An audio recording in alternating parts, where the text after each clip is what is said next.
Pretty good? Yep. All right. Thank you, Joe. I'd like to call this town of Cedar Lake Planning Commission special work session, 6 p.m., August 4th, 2021 to order. Pledge to the flag, please. I pledge allegiance to the flag of the United States of America and to the republic for which it stands, one nation, under God, indivisible, with liberty and justice for all. Thank you, Bob. Roll call, please. Mr. Carnahan? Here.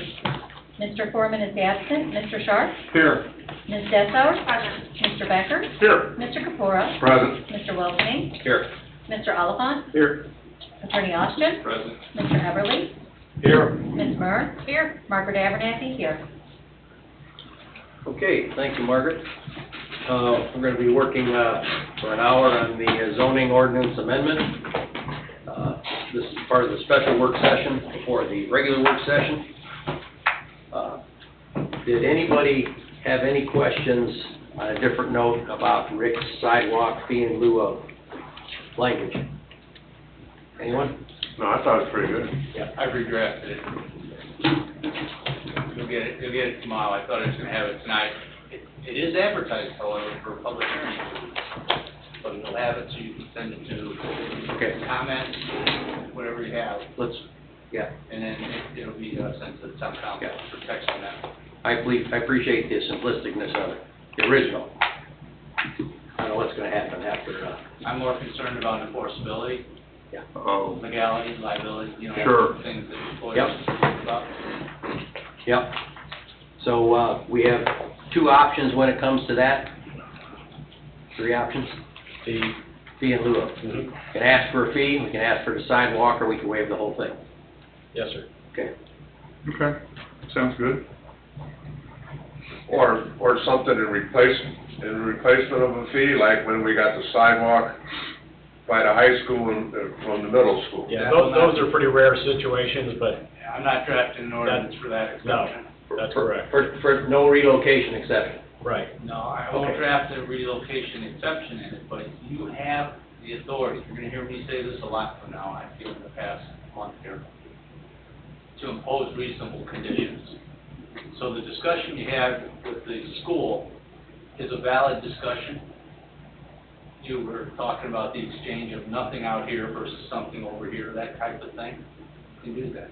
Okay. I really think The law that permits it. as we drive around town, we should probably look at places where 100 foot, or 50 foot, or 30 foot, or 300 foot of concrete as a sidewalk would be of some benefit. It's just something else to keep in mind. A lot of those would. Yeah.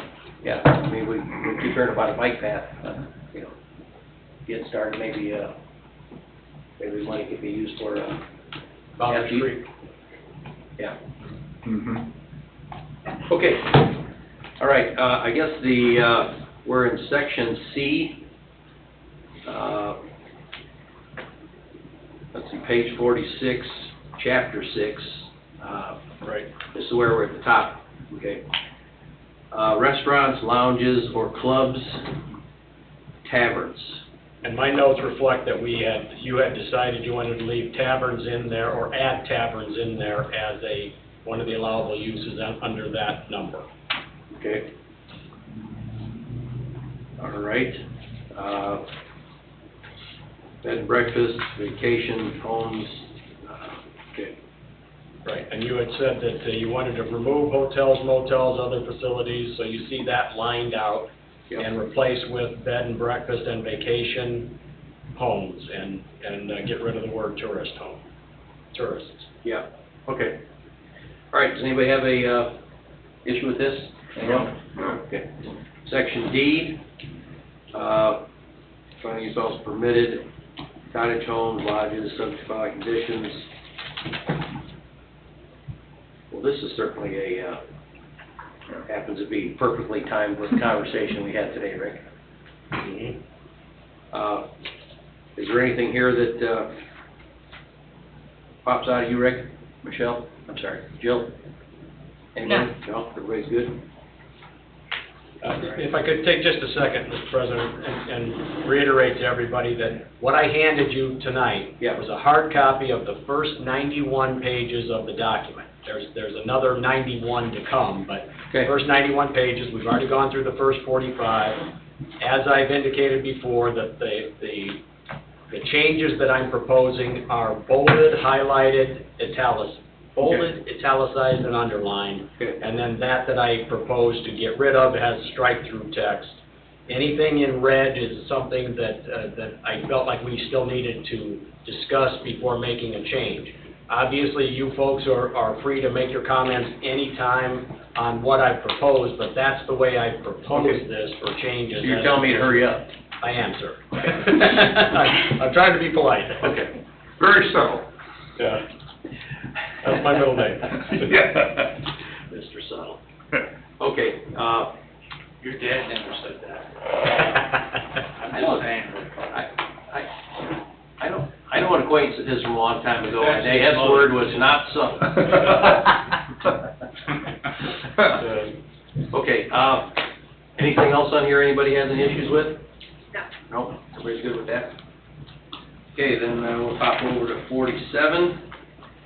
Anything on 47 that concerns anybody? Everybody good? Mhm. We'll go to 48. We've got nothing on here. Just made recommendations, Bob. Oh, Chuck, we're getting to your section here. Adult cabarets. Okay, go girl. Good with him? Stop on Chuck E. Cheese for a second. Yeah. Yeah. Anything on there that you have any issues with? If it's type A, CDA, it's gotta come to the BZA, right?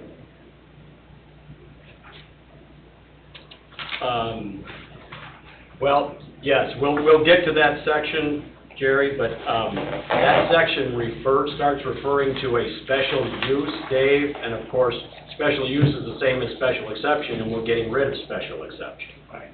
So Okay. just by virtue of that, we're also getting rid of special use, so we need to, that'll be something we'll discuss when we get to CDA. When it should be, So CDA will be a BZA item? it is, yes. Okay. Okay. But it's gonna have to be a use issue as opposed to a special use, and there's a difference in statute, because special use is the same as special exception. Okay. So we can't just remove that whole section? The CDA, I don't, Section C and Section D. C? Section C, Section D. Page 49. I think you're gonna want them to come before the BZA as a use variant. Right, but Heather's saying, do we even need it in here, I think, is what she's saying. Correct.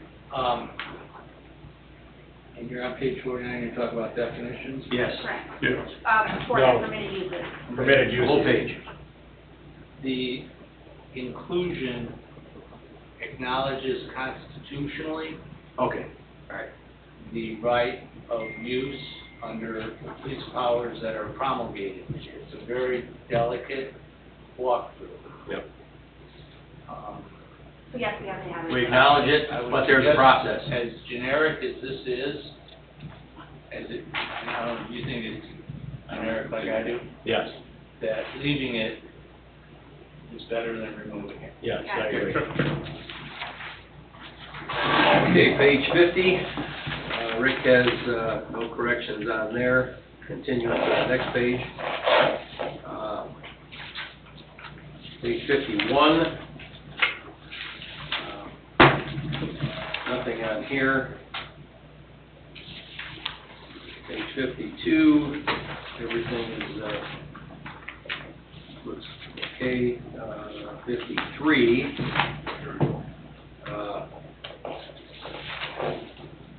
vacant legacy lots. This was,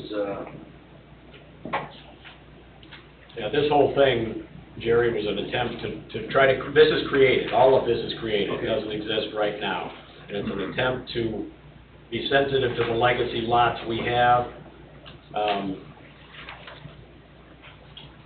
This is really gonna, I think, require some thought and some discussion here, but I did divide these, separate these between vacant legacy lots and occupied legacy lots, and of course, the reason for that is, as you folks know better than I, we've got houses built on 30 by 80 foot lots. So I'm trying to be sensitive to those, allow those to make improvements to them, to their properties, without putting a bunch of hurdles in front of them. So I've come up with this list. I'm still saying that a vacant legacy lot should be at least 5,000 square feet to be built on. Okay. But something that's already occupied, that's smaller than 5,000 square feet, and the smallest I was able to find, and thank you to Don for actually doing that for me on GIS, was 2,400 square feet, 30 by 80 is the smallest we found, That's Don, the smallest. when we did that GIS query, so. I think, I'm gonna ask that, everybody pull that page out and, look it over, think about it, page 53 and 54, and, kind of go over that. I think 5,000 is a fair number, and these are all values that will keep them out of the BZA. Yes, sir. As long as they meet those, yes. Has to meet every one of them. Yes. Okay. Yeah, if they can't meet any one of them, they're before the BZA for a developmental standards variance. Okay. I won't miss out on the Thursday night meeting. So for the sake of time, can we pull that aside? Yep, Do it Sure. later and pull it aside, forward? yep, Sure. yep, do it later. Page 55, light industrial zoning. That's not a BZA item, correct?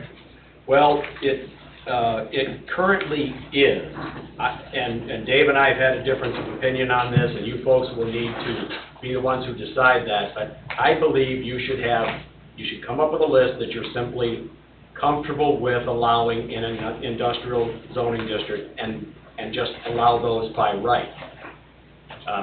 Rather than have every use that's in M1 have to go before the BZA for a use. Well, in fact, I think, Jill, it was for special exception, which we're not doing anymore. So if it came before the BZA, it would have to be a use variance from here on out, if you're going to require it. I think that's a fairly good idea. However, when we think about those bigger things, and I don't know who's thinking about behind Casey's, where would we possibly have another one of those that would be okay to do whatever? South of 41, west of 41, east of 41? That's exactly where it'll be in the corridors. And that's what I'm kind of thinking, would we really want something like that that's out front, not necessarily in the back? That's where you want to be careful about where you zone the property.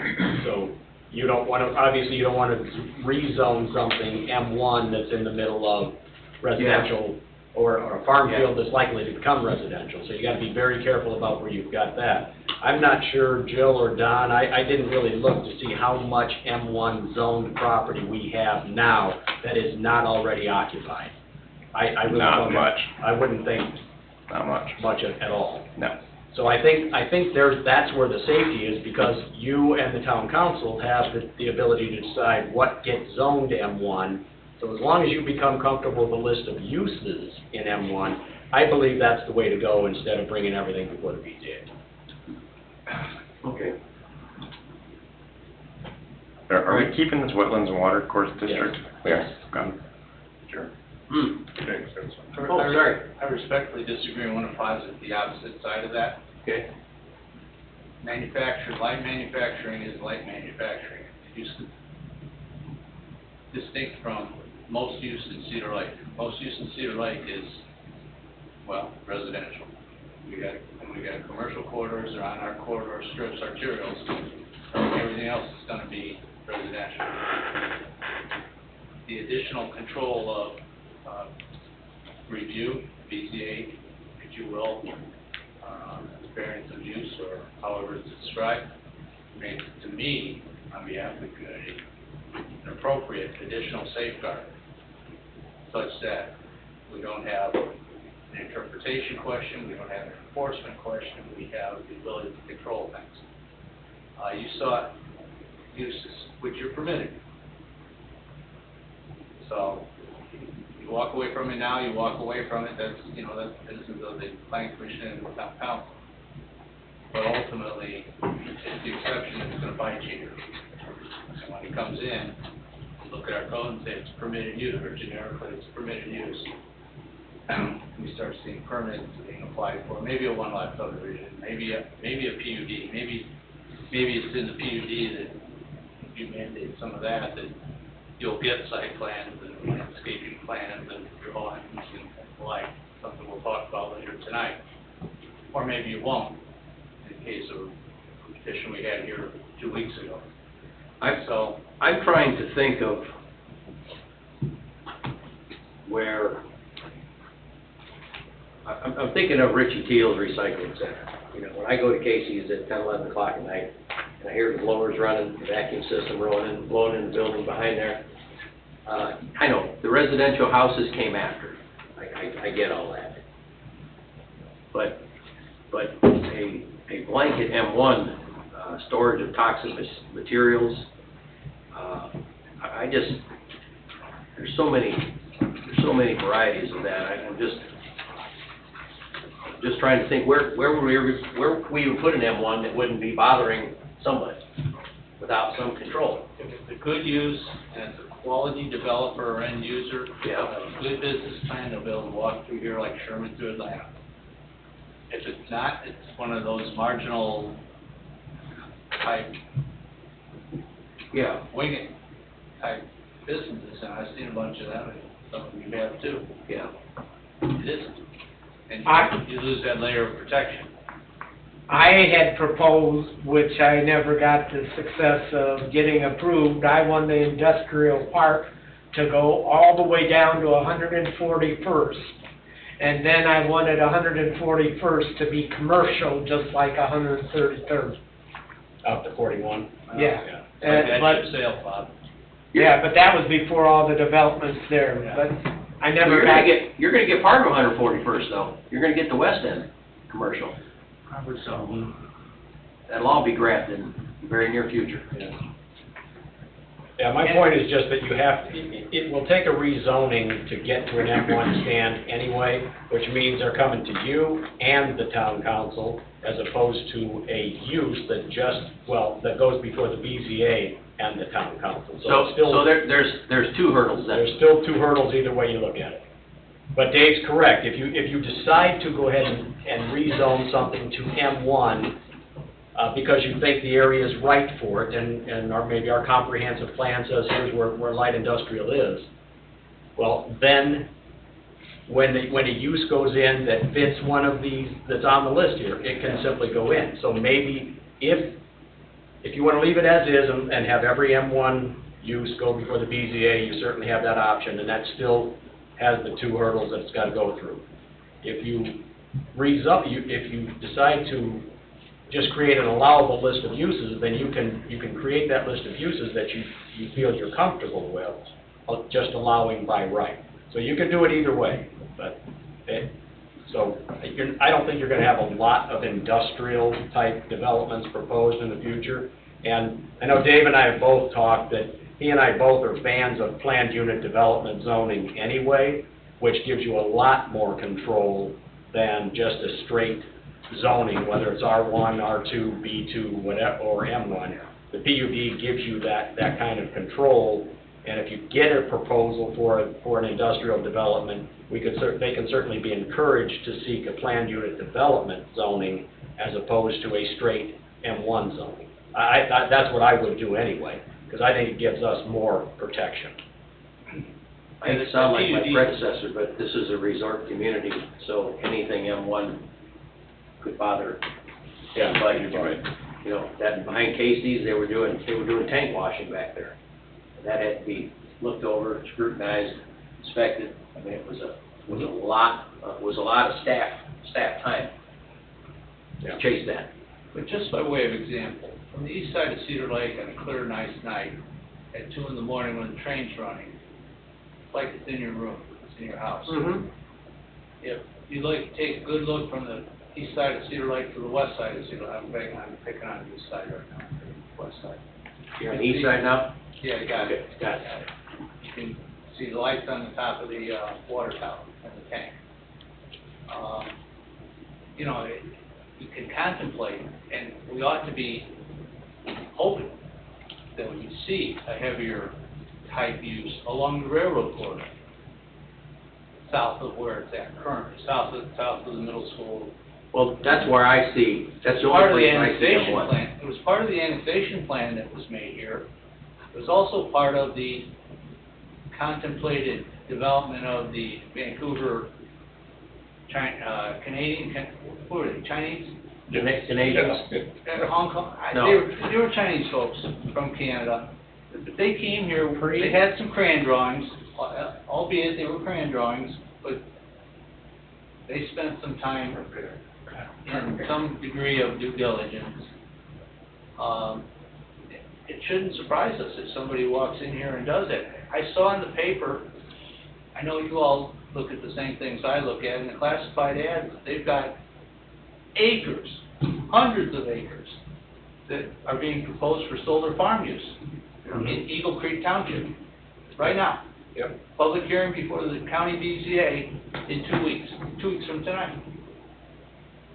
There's that stuff going on, and your predecessors, when this ordinance was adopted, talked about that. I was there, I heard them say it.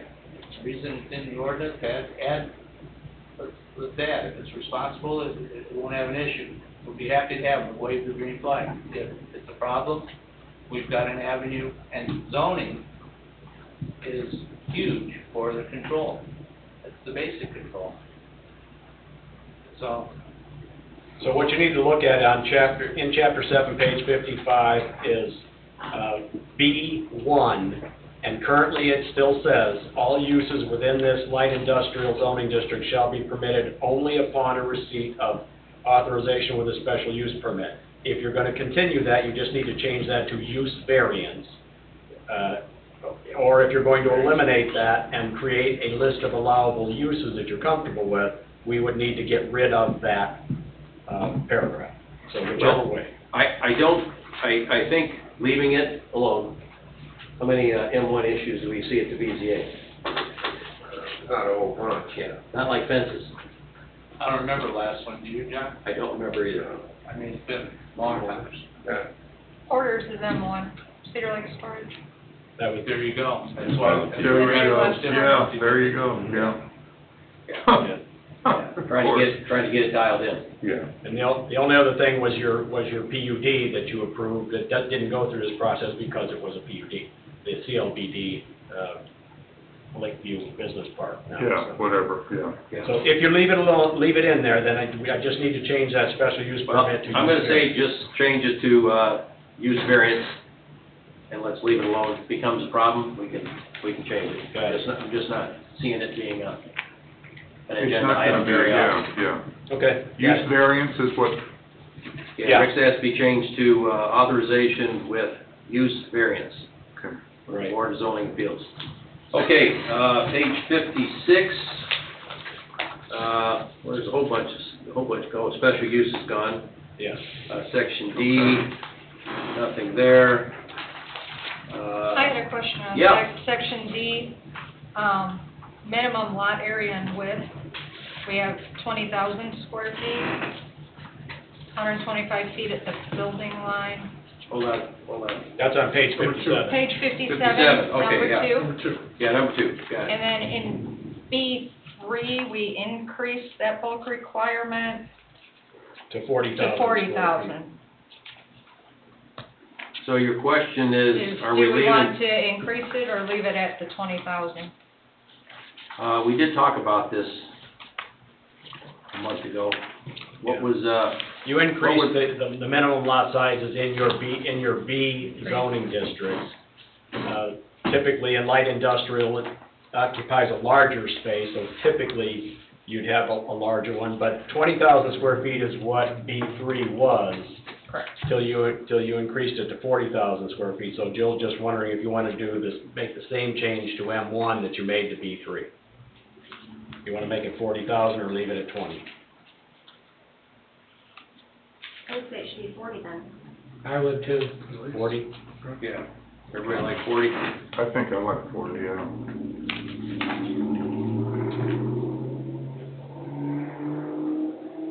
Got it. Okay, Okay. all right. Anything else, Heather, you good? Okay.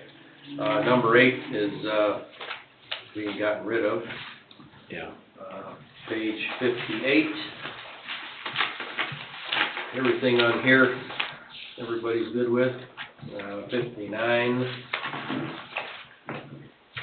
Everybody's good with. 60. Who has the noise meter to go out and measure these things? That's a good question. Police department, I think, Do they really? I think so. But there again, Christopher Burke's got one. that thing that they test the noise with has to be calibrated properly, and who's ever, using it has to be certified in operating it. The problem with that is what, Bob? That I don't think we've got anybody there that has those credentials. I think we need it. That is what, Bob? I'm like to make, The problem with that is what? We get somebody trained on a piece of equipment and learn how to tune it when they want to do DUIs, they tune up before they go out and start shooting DUIs. That's a trainable event. I think a provisional employee, like Mr. Carnahan, would be perfect for that job. No. I wouldn't do that to you, Bob. No. I wouldn't let him do it to you. He's over here a lot. It would be calibrated all the time. You gotta Perfect. know This what is you're like doing divinity with here, Bob. calibrating stuff, because we have people at Ford that were trained in how to do that, and I wasn't one of them. You got a hard time adjusting the speed on your wipers? Is that what you're telling me? No. Okay. Anything on page 61? No? Okay. Anything on page 62? 63 can go out the window. 64 has no recommendations. 65 is good. 66. Anybody have any questions about, let's see, number 8 was taken off. Proposed planning. Yeah, I wanted to discuss it. I'm glad you brought that up, Jerry, because right now we do have a 5-year limitation on a PUD. It's got to be completed within 5 years of the establishment of the zoning district. I don't think that's practical at all, but, Are you talking about making it longer? yeah, that it should, because you get a PUD Oh, until it's completed, not started. completed, yes. That's the key. Can we give it a number, an amount? Well, I'm thinking, what's your biggest PUD? A Centennial PUD, Don? Yep. Okay, now how long has that been in the development? 2007? Okay, so we're 14 years later and Yeah. it's not done yet because of its size. Centennial's not gonna happen again. No, that was more economic downturn. It shut down for a solid 3 years probably. Yeah, but you're still 14 years into it. Yeah. So, And I mean, a sizable yeah. PUD, any sizable development could take longer than that. Why would we restrict a PUD is, I guess, what I'm concerned with when we don't any other, say, sizable residential developments that that you have before you. You just, and when let's say you're in phase 5 of a 7-phase development, are you gonna stop it? I mean, in practicality, to me, it doesn't make any sense to put that on there. Wouldn't it put some sort of time frame though on their phases and give them a little bit of sense of responsibility and? But we don't do that with any other development, Heather. I Well, we mean, haven't had to. whether it's commercial or residential, if we get a sizable residential development, and I don't know, I'm thinking, what's the one, Jerry, we just talked with, Schilling about, the 200 acres south of Lakeside. That's gonna be 500 homes.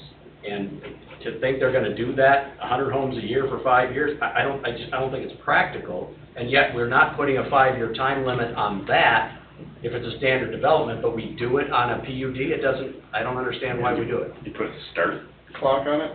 Oh, yeah, and Dave, I think Dave will tell you, I forget what it is, Dave, it's a 1600 series or what, but there is a start. if you don't start something within 3 years, you lose Right, you lose it by statute. you lose it by statute. Right. So you've got to start, but the Okay. finish, By the way, that didn't exist when we were doing, that's correct. Right. on 100. Centennial? No, well, Centennial, Union yeah. Station. Union Station? Union Station. Union Station. Yeah, that's a great. Yeah. example. What Rick and I were talking about was Lakeside and how we had heard, he had heard things and I had heard things, we've all heard things, that there will be 1,200 homes heading toward that antenna. Yeah. That's their goal. And it'd probably be close to 2,000 by the Yeah. time it's all done, Yeah. because they're grabbing as much property as they can. So, What we're gonna do about the roads? what? What we're gonna do We're gonna have helicopters by there. Helicopters. Flying cars. But what if they're building, they have a PUD and they're building it Line and, four. they stop for 2 years? Well, you could have, like Don just said, you had an economic downturn, we all did in '07, '08, '09, whatever it was, and economic conditions could cause that again. But I don't Are see you why saying- we put a time limit on PUDs when we don't on anything else. Yeah, Well, things have changed a lot since 2008. Well. 2011, we only issued People 30 change. housing permits. Huh? 2011, we only issued 30 housing permits. Yeah. Well, if we don't put a limit on anything else, we should be consistent with whatever we do. So then we probably should drop the limit on this. I'm on the flip side because I feel like we don't do limits on much, and that has created a disaster in a lot of areas. So I'm all about limits. Well, David, can't you make limits, individual PUD basis as part of your negotiation? Yeah. Isn't that a reasonable condition? And it's also a reasonable imposition that may be made under a subdivision ordinance. Yeah. So. I like that. Subdivision plat. Because we've restricted phasing amounts in recent ones, Birchwood, I think, is at 4 or 5 maximum phases, so we don't get into 15, and we have the Centennial. Right. Yeah. I think that can be done on an individual basis. I think Jeff was Versus asked setting that while it. he was standing at the podium. It's also a good idea. How many phases is this gonna be? Yeah. That they have, if they're responsible developers, that they're coming in here and talking to us about status, time period, what the circumstances are. You have them coming in front of you looking for an extension. I don't think any developer really wants to be around for 10 years, No, by They don't. choice. They don't. nope. That's the most fair comment, economically. I think that that's what we should keep in mind, is the PUD is the time to negotiate the phases. Somebody comes in here and And the wants time 100 frame if homes, you they want. wanna build 2 a year, Yeah, well, that's not really maybe what we want. no, And that makes more sense to me than mandating it in this ordinance. in the ordinance. Yeah. So Jill, that's- were you gonna say something? Well, would this be similar to Oakwood, where part of the rezone ordinance itself that was approved said that the zoning reverts back after 3 years if construction's not started? It can be. Individually, Well, and that's like Where it's what, not in here. it's a that's what the condition. statute Yeah. says. Right. The statute says that, that's probably why you did where it. it came out, yeah. Yeah. Where it would be called out there. How close is Oakwood in 3 years? They're gonna have to come in and get an extension from you, I believe, right? They have another year and a half. Well, they do. They have a whole year and a half yet? Really, a year and a half? Mm, 2022. really? I thought I'd heard they were closer than that. I think it's closer than that. but- Well, I guess the They other part, came in we right can after talk about Lenore. this all night. The other Yeah. part of that is what does started mean? It is 2022, Just actually. Yeah, just Less because than you cut a year. road in and Gotta start be on next summer. the utilities means, Yeah. I mean, what does that mean? Yeah, that's a good point, Jerry, but that's what the statute says. Gotta start it within 3 years or you lose. Does the statute say you have to have a foundation in the ground within 3 No. years? No. It started. Yes. Yeah, because it's on development, so if they started putting water mains in, roads in, Okay. that kind of So we thing. could still end up with the 20-year stuff that we really don't want. Well, when I had to start a job, and I was too busy to get to it, I'd go out there and I'd put a hoist on the roof. Set it up with a hoist and some material. I started Then the it was started. project. Yeah. We started it, yeah. Yes, and that worked wherever I did it, on schools or what have you, so, Gotcha. Okay. you know, there's ways around that starting. Yeah. I guess we should just keep in mind the PUD is the place to control the phases, like like Don mentioned. Right. It's a great tool for that. Centennial's what, phase 15 now? It is 15, The last isn't it? 15? Last one. Last one. Yeah, sure it is. That was against the normal last, well, Sure it is. no more. Okay, page 67, Well, I got one quick question Yeah. about PUDs. We discussed it in the past, but is it legally acceptable to rezone it back to the previous zone if you have a owner change? If that is a condition, yes. Is that something more you want to leave as a condition versus having it in the ordinance? Because that would have fixed Union Station, because we got into trouble with that That's a one. really good question. I see that a lot in development agreements, where reservation is made by a maker in the contract, that affiliates, the assignment is permitted, provided, and then limitations on who that assignment may be made to or conveyed and transferred. They're usually controlled entities under the developer umbrella, usually. I just know we got in trouble with Union Station with the zoning that was assigned to that as part of the PUD, yeah. and then it transferring. Schilling's. Took advantage, didn't take advantage of it, but They made it. Could have. better. they could have. There was a lot to think about with that, Yeah. and there was authority in some small portions of the PUD ordinance to pursue it. Mhm. The question was, at the time, and remains, and maybe you remember this, is at what cost? At what cost? We want to take this train isn't coming, Well, this developer's gone. We learn later, we've got spike strips and various other evil tools left by that developer. And we didn't have a use for it. We didn't have a developer come in on that parcel until the Schillings came along. So there was no juice and squeeze, I guess. Yeah. Was And the other part- decision-making up here. and the other side of that is the owner business that's listed, or is it Don or Well, Jerry? that's Or is it, specific 'cause if I case. buy your business, did I buy all your privileges too? Well, in that specific case, the owner, when he was selling it, obviously the value of the land's greater, keeping that zoning versus it being rezoned back to ag. So you prohibit assignment. But at what point do you then interfere with the stream of commerce and get into constitutional questions? Yeah, I guess that's the issue I have with it. If it was approved in the first place, and it was a plan that you liked and you approved, what difference does it make to us whether Schilling owns it or Altoff owns it or whoever Well, else? I guess that's. That's a bad analogy. Yeah. I'm sorry. I was trying to think of somebody else, but I draw a That, blank. that specific case kind of warranted the discussion because the use of that had changed quite a bit since when it was approved, I guess. That whole idea kind of went by the wayside with no railroad anymore. Why does it still carry that zoning? But it did, and the property owner paid the taxes on the property and farmed it. Yep. Didn't come in with an undesirable light manufacturing use or some other proposal. So Okay. are we better off with cornfield sitting there until they were ready, or? Well, it worked out well, It didn't work out well. compared to the way it could have. Yeah. All right, I was just curious. That's a good question. I get asked a lot in contract talks. And- That's always talked about. And this is another one of those little pieces of PUDs that we all need to keep in mind.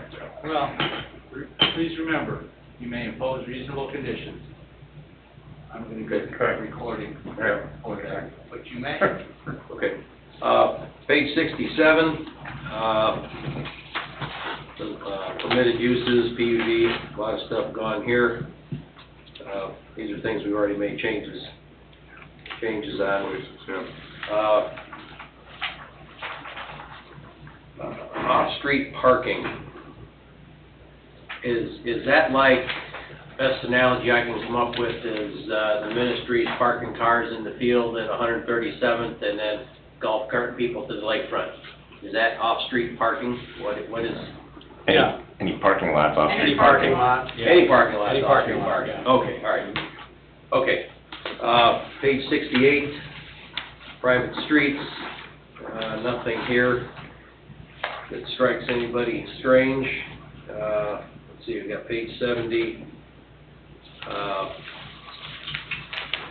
Modification of bulk requirements, within at least 50 feet.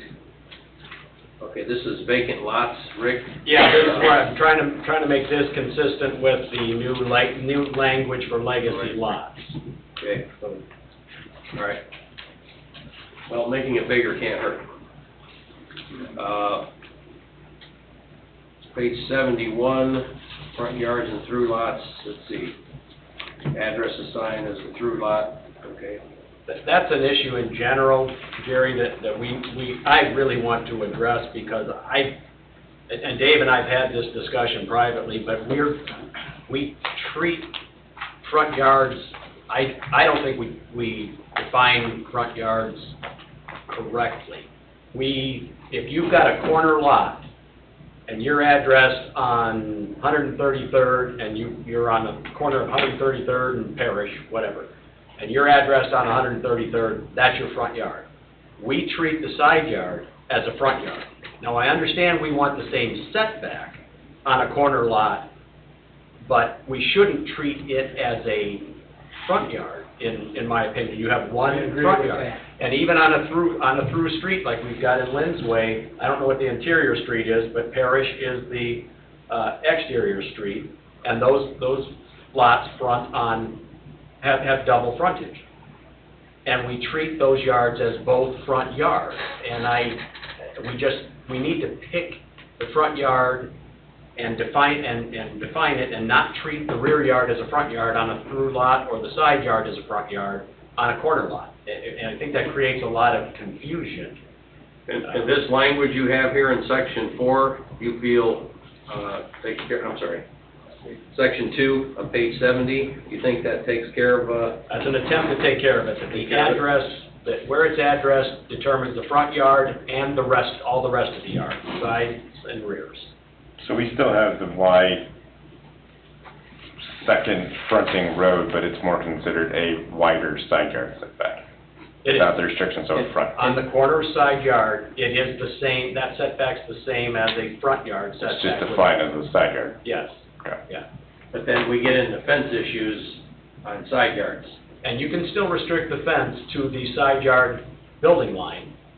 It doesn't have to be a front yard to restrict it. You can still restrict that fence. All right.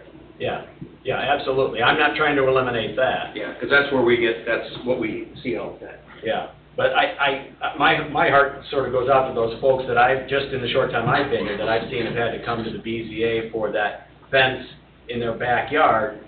We grant it just as a matter of practice because it makes sense. So why put them through it in the first place? I totally agree. And a lot of these people want maximum fences. That's why they end up here. Yeah, They want it all.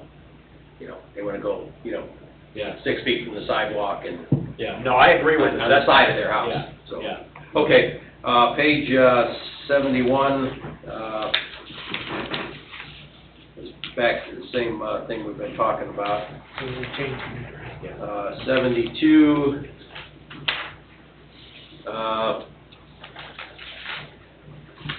carports.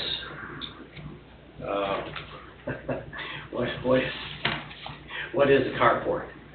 Well, as it's defined here, it's got to be open on 3 sides and can only have columns for support. The minute they start closing it in, it's a garage. Carport can't have 2 sides. No, it's entirely open on at least 3 sides, except for the necessary supporting columns and customary architectural features. So it's open on. But it doesn't have to have a permanent foundation. No, I don't believe so, Jerry, no.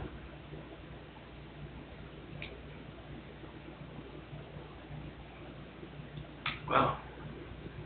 But that's your current language, so if you want to change something, I just need to know so I can put it in here. But it has a 6-foot side yard setback, a minimum 6-foot side yard setback for a carport, and an attached garage is what, 8 feet in R2, and is it 8 in R2 and 10 in R1? I should know that off the top of my head, but I'm sorry that I don't. But you could have an attached garage almost as close as a carport can be.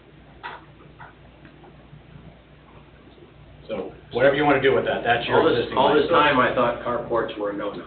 Jill and I touched on this the other day we were talking about it. Mhm. Well, constructively, they are. They're open on three sides. Think about it. Yeah, could be a picnic shelter, too. Yeah, go right out here, pull under the Yeah. one. Is the carport something that we, the visionaries for Cedar Lake, envision being in the community by right? No. That's what this does. There's places for them and there's places not for them, and. Where's there a place for carport? No, I meant if you had Western Kentucky. if you had an acre somewhere, you know. Going forward though, where do you think that place would be here? Let's say, your neighbors to the north, they put a row of carports, store their boats all winter against the bottom of the hill. Okay, absolutely not. Well, I know you don't want to look at it, I'm just saying is, Well, no one wants to look at them. right.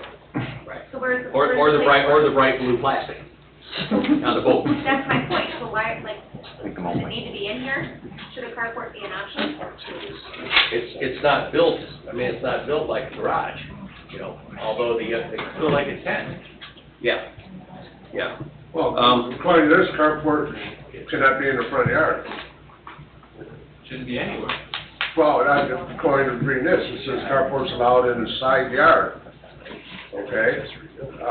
First of all, you gotta define a carport. To me, a carport is like, in the old, Frank Lloyd Wright houses, and that, when you were pulled up underneath the carport to take the groceries out when it was raining or snowing. To me, that's like a The carport. framing was part of the house. Well, yeah, the frame was part of the house. What about the tent out here? Right. Yeah. And does it something you buy at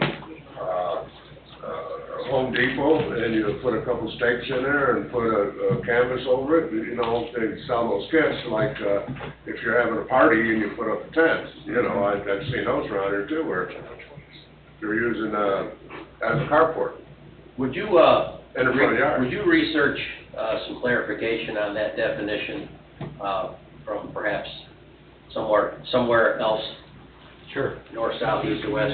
Or, yeah, other Because communities even have I it. think we need to really talk about this a little bit. I mean, I would just like to remove it entirely. Well, carport in a high-value community, in our community, Yeah. that's one thing. There's a carport out here on 133rd, just before you, on the north side. You pull in underneath the carport, the masonry carport. Yeah. A permanent structure, Yeah, it's permanently affixed to the ground. totally different. That makes Well, a lot of sense in terms of compatibility and value and the like. The pump tent, on the other hand, Well, that's what we have to create a definition for. And let Rick go ahead and Yeah, do the look research. into it. Yeah, Okay. permanent structure in there someplace I feel more comfortable with, it's not. Yeah. Okay, section D on page 73. Anybody have anything, issues with, things removed from there? Just to refresh your memory, D1, that's where we talked about this way back at the beginning of our discussion of this zoning ordinance revision, that we were going to remove the restriction of one permissible principal use per single lot in any zoning district. That's why that's, I think it was the language you preferred not to have. yes. Yeah, okay. Okay, page 74.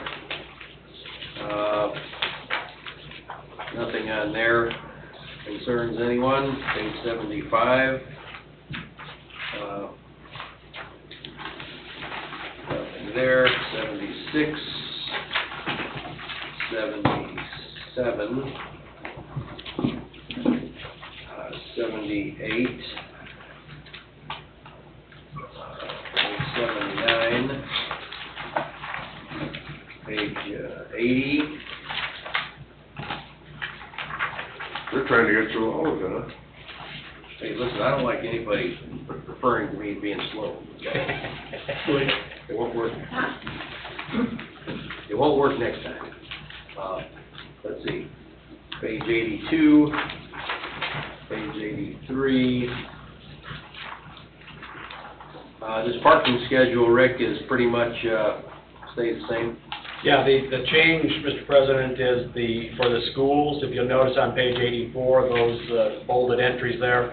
That comes from that discussion we had when the upper elementary school was brought in and trying to come up with the Parking spaces. the right number of parking spaces for a school like that. And I thought DVG, Jeff Band from DVG did a good job of researching that and showing what the options were. And I happen to like the one they came up with there, because we were treating elementary and junior high schools the same as high schools for parking purposes, and it was just outdated. Having a multiplier certainly is helpful. It's supposed to be .21 or .2?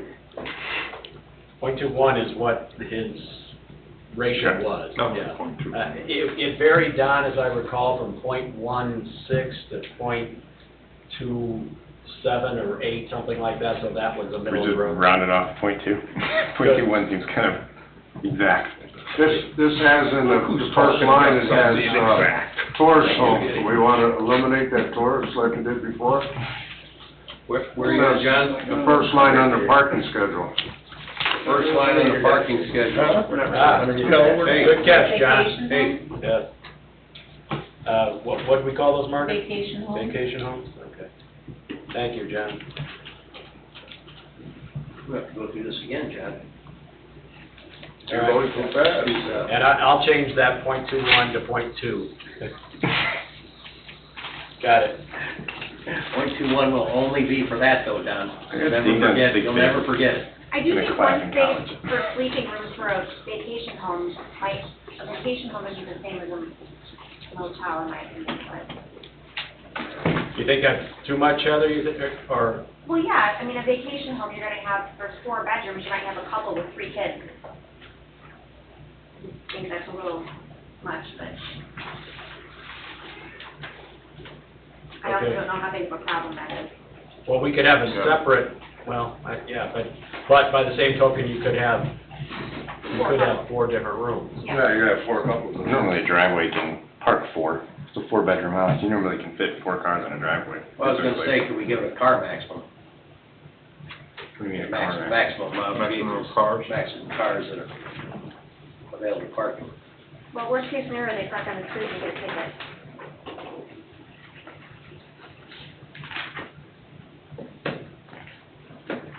Okay. So what's the verdict, are we leaving that or changing that? Leave it. Guess we'll leave it. Okay. All right, 84, we went through the schools. 85, screening and landscaping. Do we need to modify screening at all? You know, because we mentioned screening in our provided, and screening means you can't see between them. Does that language need to be clarified a little bit? Where we're requiring screening as a buffer, Jerry, that I think we do make it pretty clear that it's got to provide at least a 6-foot-high opaque screen, regardless of how you do it, whether it's with vegetation or a fence or a wall of some sort. Where it's just decorative landscaping, that's a different issue, but we do want to make sure that it is a solid opaque screen of at least 6 feet in height in most cases, I think in every case. Okay. And that's at planting time. At planting time, yeah. 6 feet at planting. We had that debate of it'll be 8 feet Yeah. in 2 years. Or, Yeah, or more. Now, I think we do allow for them to grow together, yeah. but tall, yes, 6 feet at the time of planting.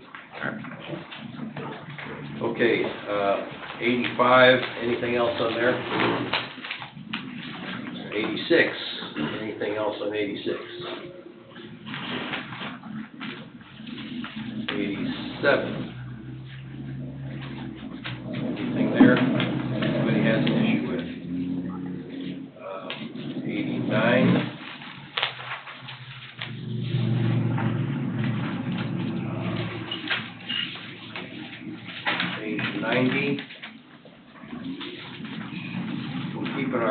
parking spaces, 10 by 20.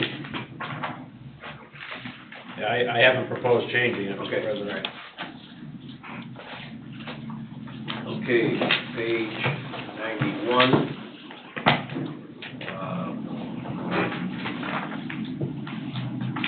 That's the last page. There's too much, Rick. You did Great. it. So I'll make those corrections in this, and at the next meeting, then I'll bring the next series of page 92 through whatever for us to discuss. And then we'll go back to page 53 and 54 next meeting. 53? First Yeah. thing. I gotta run through it. First That was thing. the Yep. legacy. Everybody Yeah. take, everybody Yeah. take a 5-minute break for 6.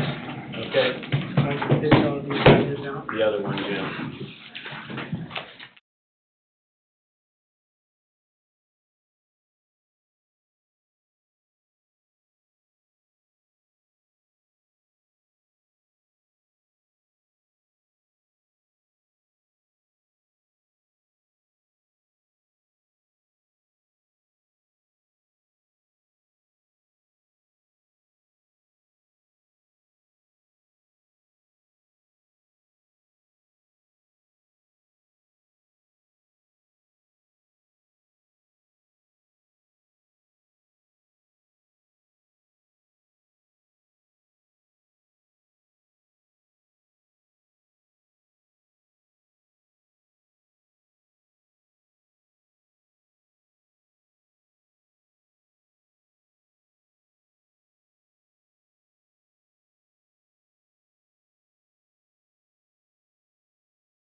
Town of Cedar Lake Planning Commission, August 4th, 2021, work session. It's 7 p.m., 7:06 to order. Would everyone please stand for the pledge of allegiance? I pledge allegiance to the flag of the United States of America and to the republic for which it stands, one nation, under God, indivisible, with liberty and justice for all. Thanks, Bob. Roll call, please. Mr. Carnahan. Here. Mr. Foreman.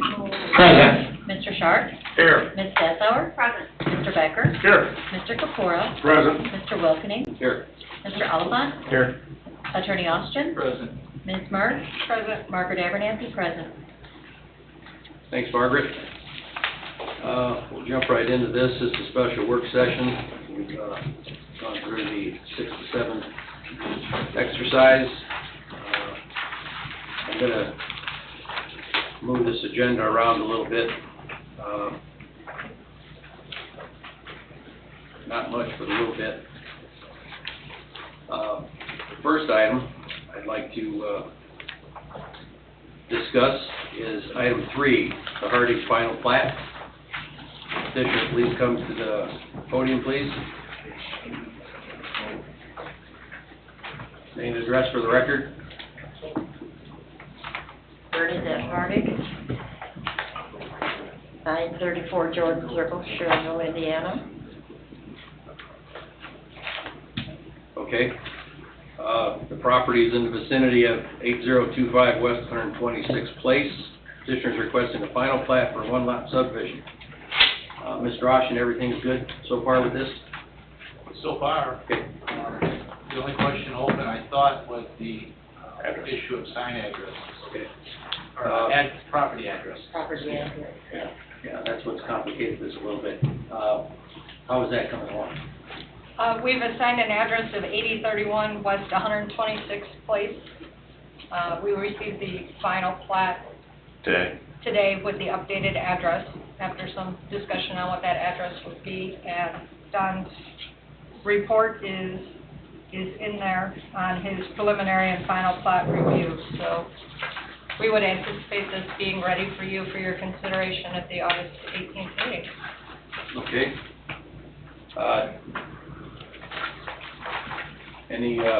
Anything there concerned on? Nope. Okay. Typical one lot waivers. Okay. Do the waivers need to be approved? They're approved as part of preliminary plat, but, Yes. yeah, Does so the Mylar reflect the changes or the waivers? we haven't seen the Mylar yet. Typically, we don't put these waivers on Okay. the recorded plat.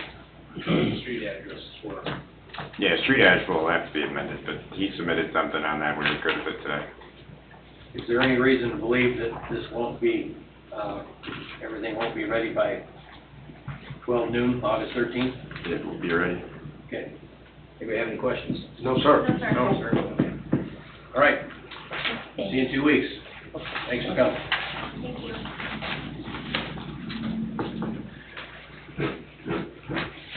Okay, let's jump back to Birchwood Farms, Phase 3, final plat. Petitioner's requesting a final plat, 38 lots and 2 outlots. Hello, Jeff. Hello, Jeff Yatsko, Old Top Homes, 8051 Wicker Avenue. We will be seeking final plat approval for Phase 3 in Birchwood. We submitted the record You drawings. said Phase 3. Phase 3, yep. We submitted the record drawings, I know Don's looking at those.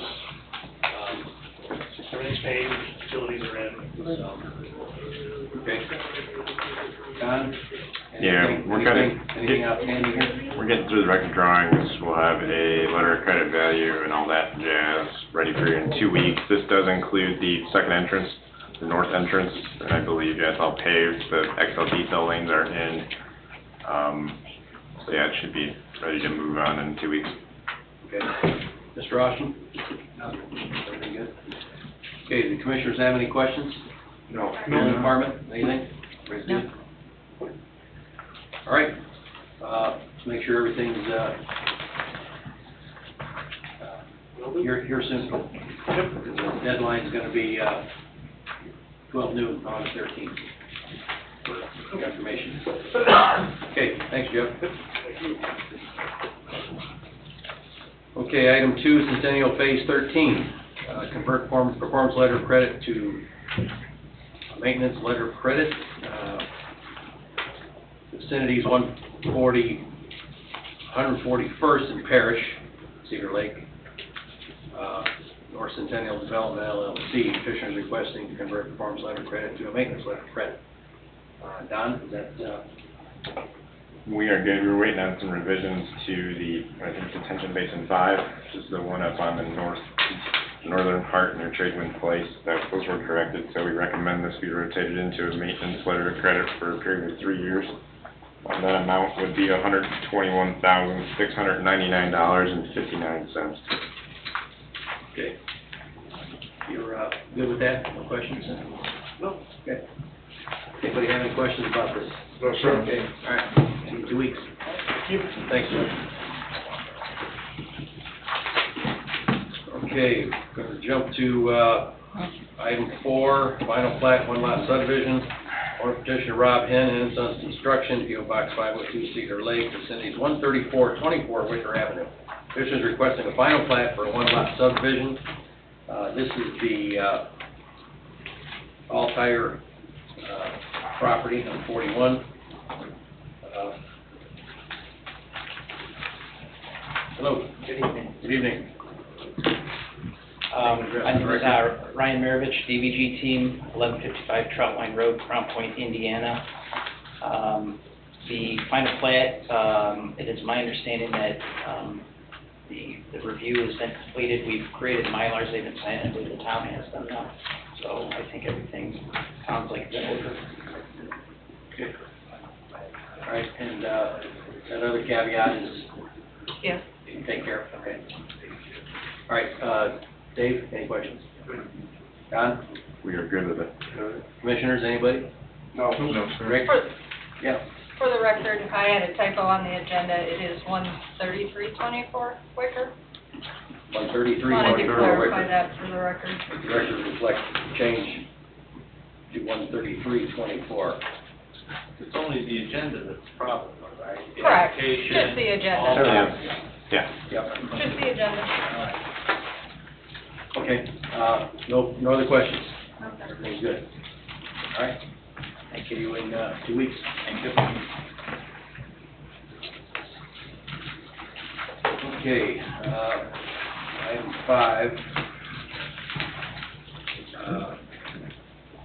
Cedar, preliminary plat for a one-lot subdivision. Owner Edward A. Cedar, as personal representative of the estate of Joseph Cedar, 13616 Cedar Street, Cedar Lake. Petitioner is Joseph Stetnoff, 9801 Connecticut Street, Crown Point. Vicinity is 13616 Cedar Street, Cedar Lake, Indiana. Hello. Mr. President, my name is Charles Albrecht. I'm appearing on behalf of Joe Svetnoff today, covering for him. We're here for requesting a preliminary plot for a one-lot subdivision. Okay. Mr. Austin? Everything's, this was before you, last meeting in anticipation of this. Public hearings anticipated. Okay. Don, anything here outstanding?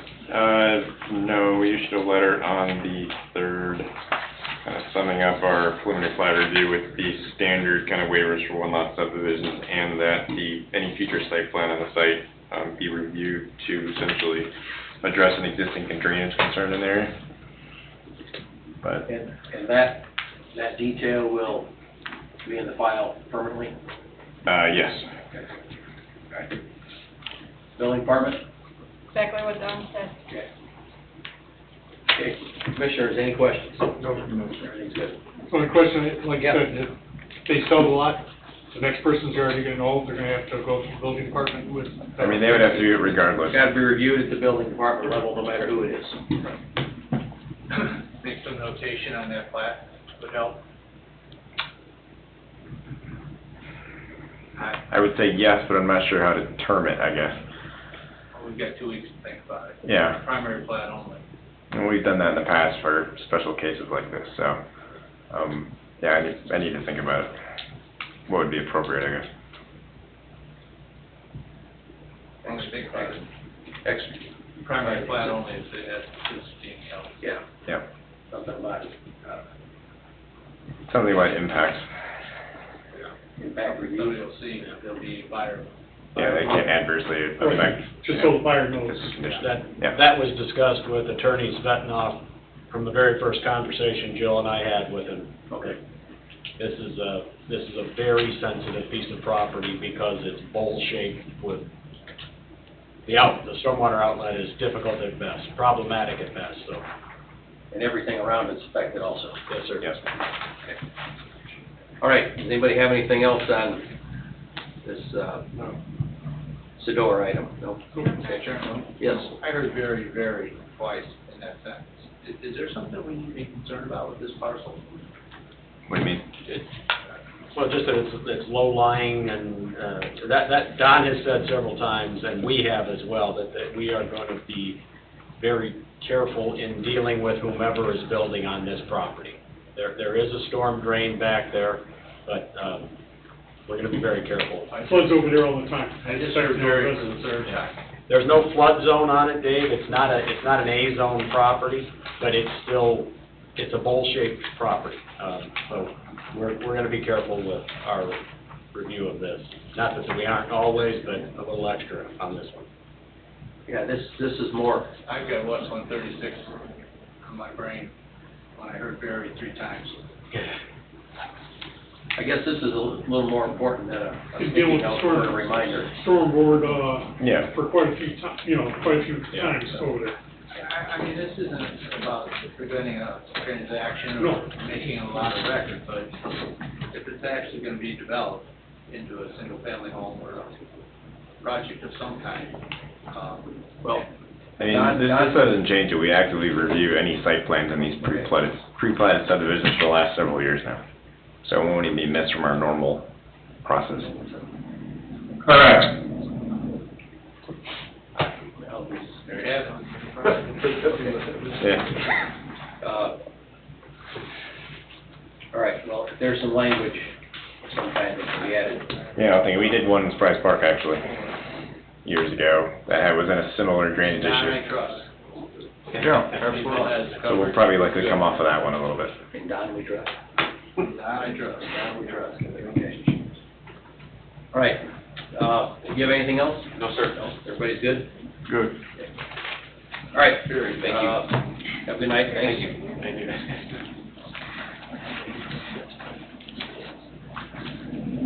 Okay, item 7, Cedar Lake Ministries. Sorry, skip 6, sorry. Weir's rezone, owner John and Darlene Boersma, 11703 Upper Peninsula Lane, St. John, Indiana. Petitioners Jeff Weir's Electric Power Solutions LLC, P.O. Box 712, St. John, Indiana. The vicinity is 128 Wicker Avenue, Cedar Lake, Indiana, 46303. Petitioners requesting a rezone from Title 7 Neighborhood Business B1 zoning to Title 14 General Business B3 zone. Hello. Good evening. My name is Ryan Marovich, DVG team, 1155 Troutline Road, Crown Point, Indiana. I'm here on behalf of Mr. Weirs, who couldn't make it. He is currently, my understanding, he's in a cast, both legs are in a cast, so he's having some mobility issues. But he's seeking to rezone this parcel from a B1 to a B3 for the purposes of locating his business, the EPS. It's an electrical power solutions, and they do conduit and wiring. The purpose is to develop this property for their business. So that's why they're seeking the rezone. Okay. Mr. Roshan, any comments? Don't have anything yet. Okay. Don? Nothing from us this time? Building Department? Nothing at this time. Okay. All right, we have a really good picture of this property. There was also some comments made the last time by Don regarding what's really usable and what's not. And I've been in contact with Don about that. There's a significant upstream tributary that flows through the parcel, so. All right, there doesn't seem to be any B3 around it. I guess, it's gonna be a two-story building, storefront, office space in the front. Yeah, so, and I don't know if it'll be 1 or 2 stories, but yeah, it's something of that nature. Okay. All right. The commissioners have any questions about this right now? No, I don't have any questions, Mr. Chairman, but I would recommend that we address at a future meeting, possibly making a blanket B3 zone along that 41 corridor to promote commerce. Yeah, I think this particular use for that property is, seems pretty good. Am I agreeing with him again? Agreed, yes, Oh, again. okay. Stop. Mr. Chairman? Yes. We also have, and John, it's a good point you made. Okay, John. Right. I'll correct that. Okay. We had the overlay component of the comprehensive plan that we just completed in the Route 41 corridor. And if that follows behind the comprehensive plan update, the way we think it will, that would take in and encompass these types of uses on our corridor and our highway. I'm not certain that'll be done in time for this, but Yeah. context, that's already been thought about and talked about here and worked on, comprehensive plan update recently. Okay. I personally, can't wait to see the site plan, but that's not what we're here for. Yeah. Building department, nothing else? No, just some history on that parcel. It did come before you in 2012 to be rezoned to B3 from R2. Last year, it was zoned from R2 to B1. So just some history on what Don was mentioning and you were mentioning, Okay. that it has been in front of you before. So this is gonna be a contractor, a single business contractor site. That's my understanding at this point, yeah. Okay. How large is the parcel? I didn't hear the question. About 2 acres? 2 acres, 1.99 acres. Yeah.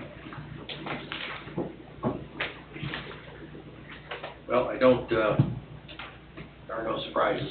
I think we're clear on the drainage and whatnot. Do you have anything else? I think that's it at this time, yeah. Okay. So, single-use business, I think that's a good thing for here. Anybody have any comments? Just a question for Yeah. Dave. Dave, as I understand it, typically on a rezone, you prepare the rezone ordinance, so what do you need from the petitioner in order to complete that? Do you have the legal description, anything? I have nothing. You have nothing? I have nothing. Okay, Ryan, we're gonna have to get some data to Dave quickly, because you're planning on a public hearing in 2 weeks. Yeah, that will obviously be from then the plan commission to the town council. Right. They'll need to prepare a certification also. Right, okay, okay.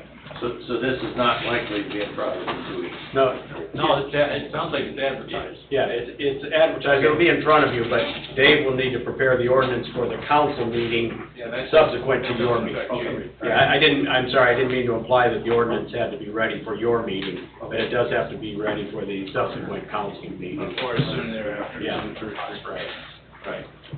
Trying to stick with some deadlines for things, so everybody can get up to speed. Good. So,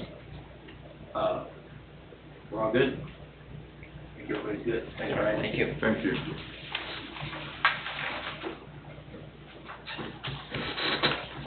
Okay, item 7, Cedar Lake Ministries,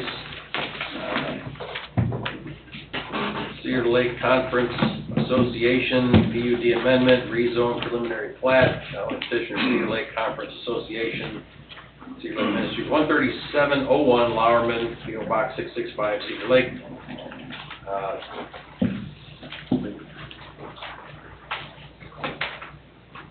And 8861 West 141st Avenue, Cedar Lake. Petitioner is requesting a rezone from R1 to PUD, planned unit development, contract amendment, and preliminary plat for a one-lot subdivision for Unit 2. Hello? Well done, thank you, Welcome Mr. back. Chairman. Attorney John Terpstra here on behalf of Cedar Lake Ministries, who is the petitioner in this matter. Address is 2211 Main Street, Suite 3-2A, Highland, Indiana, 46322. Good evening to Mr. Chairman and fellow commission members and staff. Thank you for being here tonight. We've been here a couple times before. We have been working hard with the town trying to get this PUD and the language of the PUD contract finalized and to a point where each side can understand exactly what's going to occur on this property. Nathan Peterson, who is a representative of Cedar Lake Ministries, should be on via Zoom. And he has been working diligently with the commission as well as with staff, having several in-person meetings, incorporating a lot of the feedback from them into what you currently have before you, which was submitted earlier this week. Also present in the room tonight is the chairman of the Cedar Lake Ministries Board, Jerry Tessarolia, as well as the director of Cedar Lake Ministries, Brent Knoll. We are here tonight to address any questions or concerns that you may have to further revise and finalize the PUD document as it stands and have it set for public hearing at the Plan Commission meeting on August 18th. Okay. I glanced through this one time the other night. I know a few things have changed a little bit. The campground stay, I think, changed from 90 days to 180 days. The language for the boat slip rental here, not to exceed 50 slips, I'm assuming this is the existing dock where the people not on the lakefront park their boats. Is that what? That's accurate. That's what this is? Yes. Okay, all right. I think we probably need that to appear in some kind of site plan arrangement, so everybody's clear on where it is, where it belongs. Sure. So we have a couple of exhibits that are attached to the packet that are a couple of plats, pictorial depictions of exactly the layout of the ministry grounds. DVG has been working with us on that. They've been doing a great job, and I will get in touch with Jack Holtz and make sure that that pier is drawn into one or both of those exhibits. Or just at least a location of the starting point. Perfect. Pointing that. Sure. That language, I think, changed a little bit. That's why I was asking. The timelines for some of these. Jerry, before you move on, yeah. do you mind, I'm sorry to interrupt. Okay. On that point. Yes. The boat slip, shouldn't it be on the exhibit? I mean, the exhibits are going to morph into the site plan. Yeah. I think that's what's going to happen based upon reviewing them. This is the use proposal detail. It would be a site plan appropriate insertion or inclusion. Okay. At least in my mind.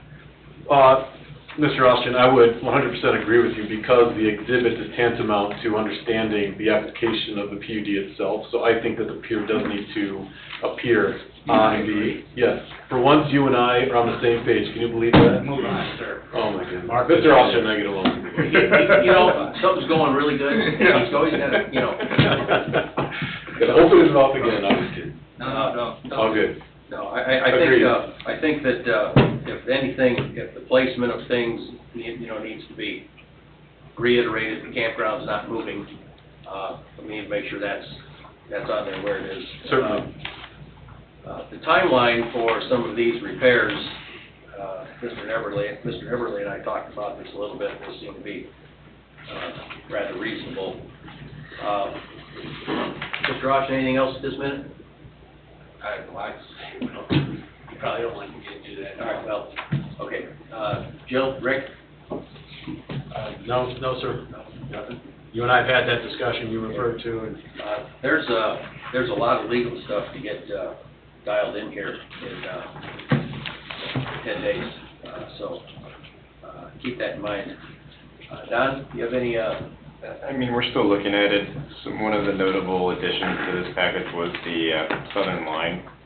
So it provided a varying 10 to 15-foot wide drain utility easement on the southern line, and also constructed a ditch line along the, we'll call it, kind of starts at lot 12, goes through 13, and then terminates at the kind of the bluff. So that will at least address some of that area a little bit better, and then the easement's also kind of there for us to drain the low spot easement eventually. We'll eventually put a pipe under that as part of our project, would be the long-term thought. well, that was discussed at one of those staff meetings, I believe. Yes. And which would be a great joint venture at that point, because the north end of Houston is, we've got an 80-year-old issue there that. I mean, that is a policy discussion if you want to have them participate in that, but they have provided the easement now for at least us to access a point of ingress, egress for that pipe if and when it goes in. Okay. Hey guys, can I make a comment on that? Is this Nate? Yep. Yes, I'll give my name. Can you guys hear me okay? Yeah, go ahead, Nate. Am I too loud or too soft? Perfect. Perfect, okay. Nathan Peterson, Cedar Lake Ministries, 31231 Island Drive, Evergreen, Colorado. On our intent with the drainage solution-ish that was submitted was essentially when you look at that, I think it's the last page of the packet, there's essentially a 2.14, I'm not looking at it, watershed. 2.6. Oh, sorry, 2.6 acre watershed that basically runs right into the street, being the street of the southern neighborhood there. And so essentially with the ditch that we are constructing, we are catching the watershed from the boundary area in that diagram. That's my understanding of it. Don, you can jump in if I'm saying anything wrong there. Yeah, the intent of the ditch is to try to catch as much water as possible. I mean, it also disconnects it from Hughesman as well, because some of that does go down to that low area. So it'll help in the interim a little bit, take some runoff from that low-lying area. And then also provide a future area to run it out with the lake, because we don't have that right now in Hughesman. Yeah. So I guess, my intent with this was that this is what we're going to construct at our cost to do that, to kind of meet the conversation that we all had about it. I wasn't looking for cost sharing at some future date down the road on a future project, just because this. Yeah, I don't want to mix those two together either, Nate, I apologize. Okay, thank you. And Mr. Chairman, Mr. President, they do commit in their PUD agreement, not sure what page this is on, but they do commit to doing that project prior to June 29th of 2022. And so that's a next year project, and Don, I believe they've committed to doing the other project on the, what would that be, on that Northwood, yeah. I think that's by the end of the year. By the end of this year, so. For sure. Yeah. Correct. And part of that revision on both of those tasks is to specify that it's at Cedar Lake Ministries still cost and expense. Yeah. Yes. Okay. Both of those projects. Jill? Right. Nothing? No, we've been going back and forth communicating on this one, so. Well, I think we're getting close. Mr. Austin? It'd be my recommendation, minimally, that the storm drainage language on the last page of the latest draft of the document be an exhibit, and that it identify the commitments of the property owner with the engineering compliance checkoff required. Probably some delineation of the location of the 2.6 acres to be identified. I think it probably already is, it's just a matter of the exhibits being full. Yeah, I think that's Yeah, Exhibit that's D. Exhibit D is the last page, Yeah. DO1. in reference to it in the text, could be made. But the engineers need to be in on this one. The storm drainage issue's been a mutual issue for a long time. Okay. Don, are there any, large hurdles to keep this from 2 weeks? Mr. Austin? I don't think so. I mean, I glanced at the plat that we submitted. We had some small comments on it still, but I don't see any reason why we can't get through in 2 weeks. Okay. All right, well, not really 2 weeks, but Mr. Austin, there's a lot, 5 days. there's a lot of legals involved with this. Mr. Terpster and I need to get together. We've talked, we found, like, finding Nemo. He's out of the country, so how are you gonna find him? That's what I'm saying. He's been found. We need to get together. We talked today. Appreciated that discussion. I don't know that in 5 or 6 business days it'll be done. I don't know that yet. We all have other lives and business priority, but until it is. Okay. Anyway, there were individual comments I had about a number of things, none of which are singularly massive, all of which are cumulative to the end development, the end agreement. Okay. And I anticipate they're all workoutable, but for a couple of items. Yeah. Number one would be the uses proposed, that's on the 3rd page, and check off or discussion for the sake of what is acceptable or not acceptable, or what is agreeable and not agreeable. This has always been an important section.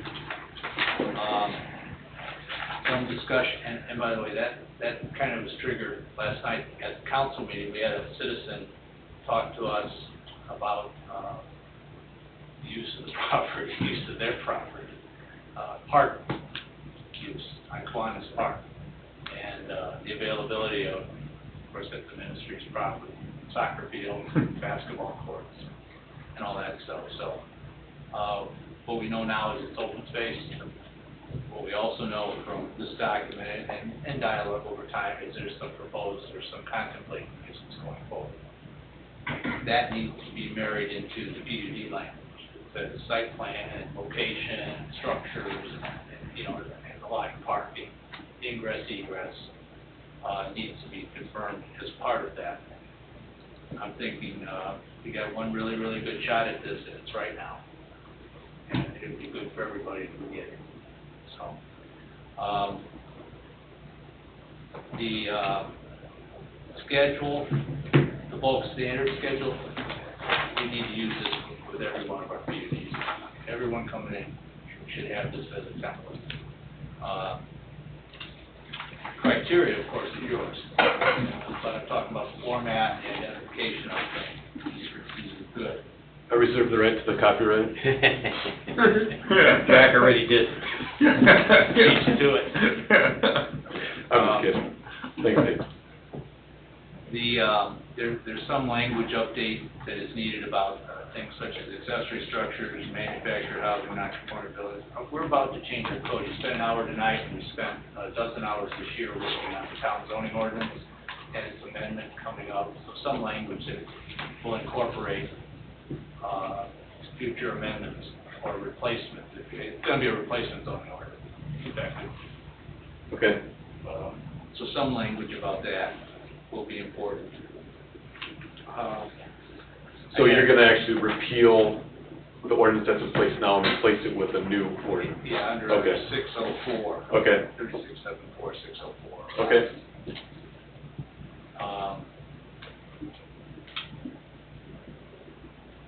I had a big note about all storm drainage plans, and again, and Don, I rely, but, it needs to be right in here so it's understandable and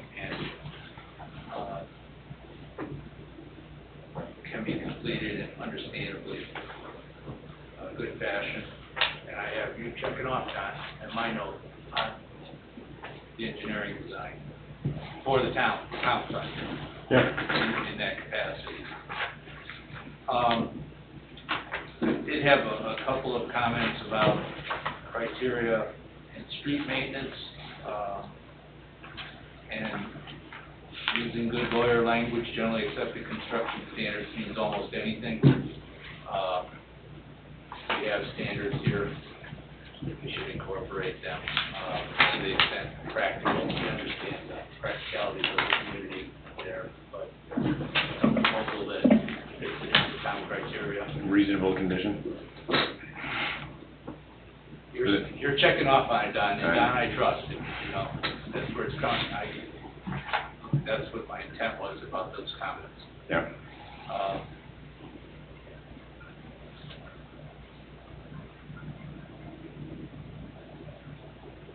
I would just like to run, go ahead. I'm sorry.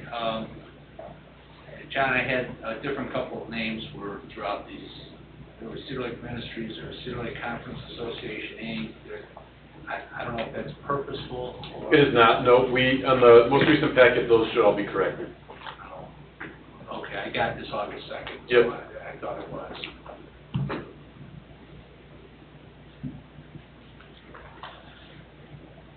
The uses A through O, I'd like to kind of run through those. I think everybody understands A. B, you kind of get that. C, recreational equipment. I know we've discussed this on occasion, but you know, that lot 2 by the tracks, you know, filling that full of boats all winter for storage is probably not something that would be very appealing. But Jerry, our intent with that Okay. is, there might be a definition issue, is recreation equipment, in the context of number C, is a zip line, Oh, a okay. water slide. Okay, gotcha. Those types of items Gotcha. having nothing to do with campers at all or boats. But Okay. that might need to be defined Yeah, a further. little clarification would be good. The RV, Okay. item D, there's 30 spaces now, correct? Right. Okay. Lodging, maybe a definition for that of some kind. What off the top of your head would that be? Yeah, I don't, Another hotel? I feel, yeah, we built, you know, a Cedars building that had 6 lodging units in it, 2 years ago, right on the corner. Okay. Yeah, it could be, yeah. Okay. You know, yeah. I mean, Jerry, are you thinking about a cap per structure, so it's not a Well, hotel? I'm trying to just, I mean, Nate and I are very familiar with this. Yeah. And I'm just trying to get a definition of some kind, because at some point, some of these things are gonna need some real parking and some real stormwater. Yeah. And that's why I'm kind of just trying to figure out what is at this time. You know, as I'm looking through this, Jerry, the one thing that actually catches my eye on here that I think probably needs to go away in some fashion is retail business. That was Number F. That was my next item. Yeah, because we've addressed retail in item A. I think everybody's happy with item A. Okay. There doesn't need to be a general one. If there does, we need to define A further. Yeah, Right. well, So, yeah. I'm looking at F, and it says food service, and nonprofit restaurant buildings. You know, if for some reason, there's an event in that field, with food trucks and the like farmer's market, I wouldn't want to hinder an activity like that, because food service isn't there. So I'm just, kind of thinking out loud here. Well, no, so all of these uses apply to unit 2 as well. Well, that's kind of what I was getting at. So, you're thinking retail business, that language needs to. It needs to be summarized in item A only, and it could go away in F, yeah. Okay. You do the same thing for C and K then. You have lodging and then nonprofit overnight accommodations lodging. Is that redundant? I guess, why do you need both? I assume it's always going to be nonprofit overnight accommodations lodging and not for-profit like a hotel. I would agree. John, did you have any, you made this first stab at this list. Did you have any thoughts there? No, I'm fine with that. Okay. Yeah, I'm fine with that too. Okay. So we're gonna go for some definitions here and help out a little bit. 10 years, this group won't be here, none of us will be Yeah. having the discussion. I'll still be here. No, you won't. You don't think so? No. Thanks, man. But, you know, different people will be looking at, you know, for the interpretation either at the permit level in the department or by way of some initiative that has occurred on the property and in the grounds.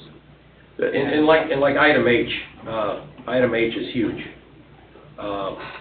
That would certainly have to have some kind of real parking, you know, stormwater, you know, the whole. Well, and my understanding is the way that this is written, Jerry, is the second that we want to put up any of these items, we're coming in with the site plan, and you guys get to dictate the parking, get to dictate the access, all of that. And so, for me, when Dave says we only get one shot at this, I would disagree. You're gonna have lots of shots at this, as these items, if they come to fruition, unfold, you have full exposure to them as they're designed to your specifications. And I believe that's the intention of the following paragraph of the uses. Shall be further subject to review by the town. Yep. Yeah, one of the defining purposes of the document is to specify the uses for which Cedar Lake Ministries can operate. Beyond that, the other side of that token is to ensure that the town still has control over its development. So even though Cedar Lake Ministries, under the planned unit development contract itself, may contemplate and the town may have agreed to a specific use, that does not give Cedar Lake Ministries carte blanche authority to just develop the property as it sees fit. There are still the checks and balances that are ordinarily found within the town for any sort of development or building that would occur on Cedar Lake Ministries, which would include, if we're going to build, say, a 6-unit not-for-profit lodging building, we would come before the Plan Commission, submit plans and plats. The question would come up, well, what about stormwater runoff? Okay. What about parking spaces? Do they need to be 9 by 18 like Stratton Van Tills and St. John? Or do they have to be 10 by 20, which is the new standard, really? Those are all questions that we would come back and talk to the town about, and the town would still have control over those issues going forward. Okay. Well, like Dave said, some clarification on these, some of these items would be good. Certainly. I would also like to just go over what did I read in here about the buildings along the lake can be repaired as long as they have a permanent foundation? Is that what I read in here? So the summary of that, Jerry, It doesn't count.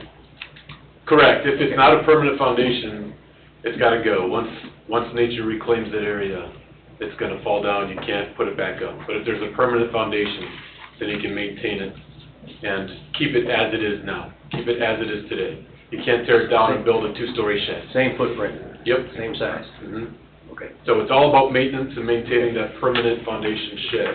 If there's a shed that falls into disrepair and falls over and there's no permanent foundation, it cannot be rebuilt. Okay. All right.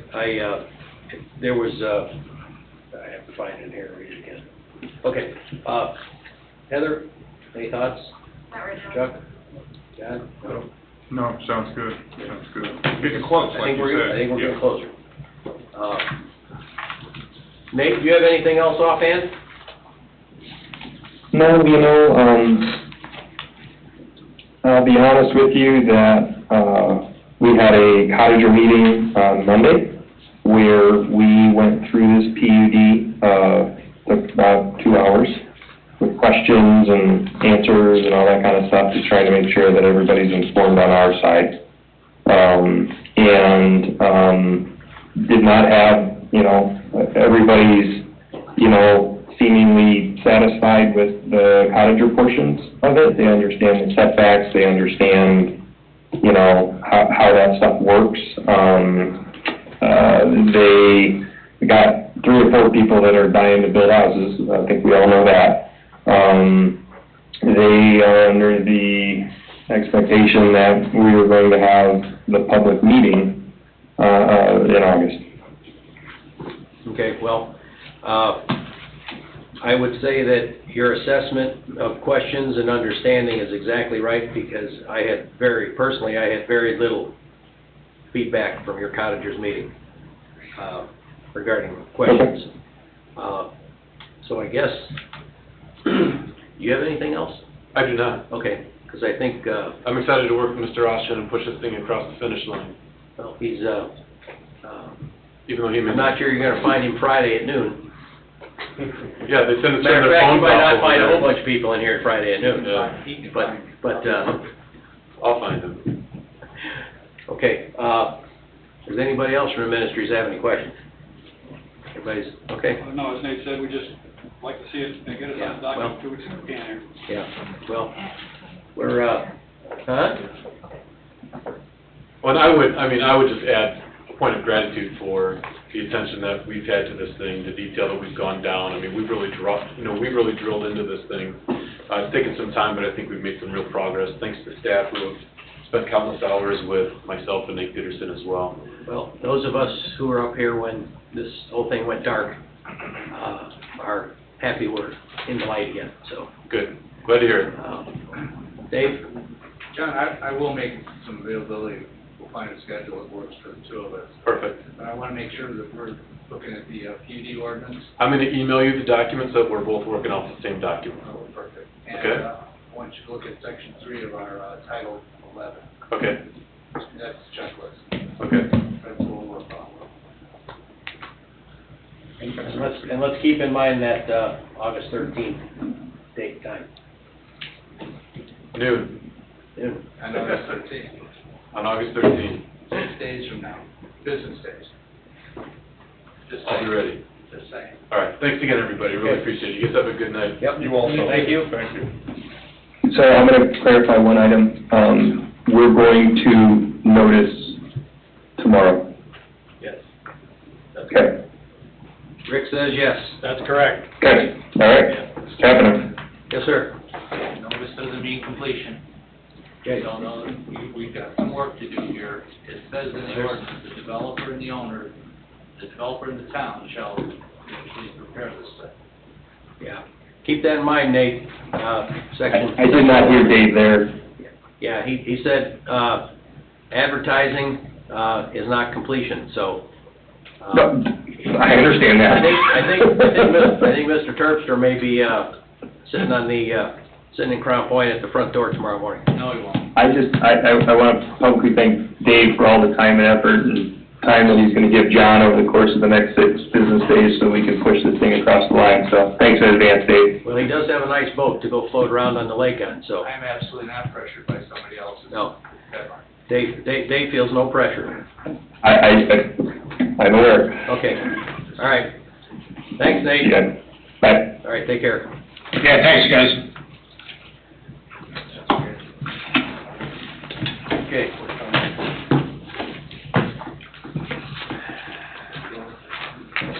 All right, item 8, Cedar Lake Storage LLC site plan. Cedar Lake Storage LLC, 9019 West 133rd Avenue, Cedar Lake, Indiana, 46003. Petitioners Tim Porter, Cedar Lake Storage LLC. Petitioners Tim Porter. How much longer are we going to do Zoom? Too much longer, I'm afraid. Thank you very much. Another year. What? No, the law is going to be allowing it Yeah, in in perpetuity? for the foreseeable future. I've been directed to draft an ordinance that permits it also, Yeah, as statute now requires. yeah. We can't leave them on these, though. John, you in Wisconsin? I mean, Wausau, Wisconsin. There you go. You hear you loud and clear there. Okay, I'm familiar with Wausau, so. So a lot of us live Okay, item 8, we went through this already. Vicinity is 9011 and 9019 West 133rd Avenue, Cedar Lake. Petitioner is requesting a site plan. We've been through this before. And name and address? Chris Porter, 9019, for the property at 9019 West 133rd Avenue, Cedar Lake, Indiana. Okay. Ryan Maravich, DPG team, 1155 Troutline Road, Crumpton, Indiana. Okay. All right, Don, how's this looking? We had an easement on the west side that is to be determined. Public Works found the pipe, televised it. They found the end. I let Ryan know. I think he can get his crew out there and try to find it himself. It's our understanding that it actually jogs off the parcel and hits, or it goes to the western parcel joiner. So they actually met Public Works out there and they found it. So I think it's buried in a foot of poison ivy. So Yeah, that's what my understanding. Yeah. They located, I think it was 2 days ago. yeah, so beware. So the legal language for that needs to be put together? No, we just need to see it on there to see where the limits of an easement would be, and it's a pretty important pipe. But we didn't have legal description the last time we were here. We didn't have location last time we were here. We didn't know where it was. Or legal description. It didn't need a legal description for it. We just needed a location so you could properly, place an easement for it. But now that it apparently... You need a legal description. Huh? You need a legal description for that. Yes, but it's narrowing, let's put it that way, I think, is what everybody's saying. So, we're working on that. You mean the easement's narrowing? The easement, the necessity for the easement's narrowing, let's put it that way. We initially thought it went through their parcel, but actually I think jogs to the west. Oh, So, okay. off their All right. parcel. All right. Okay. So, the need for the easement, or at least portions of the easement, may not be there, but until I actually see something on a drawing, I don't know. Okay, we're getting into a timeline for some of these things, so. We Anything else? received the submittals on the 30th and then the 3rd, so we're still looking at those. And Glenn should have that updated with the easement probably before the end of the week. Okay.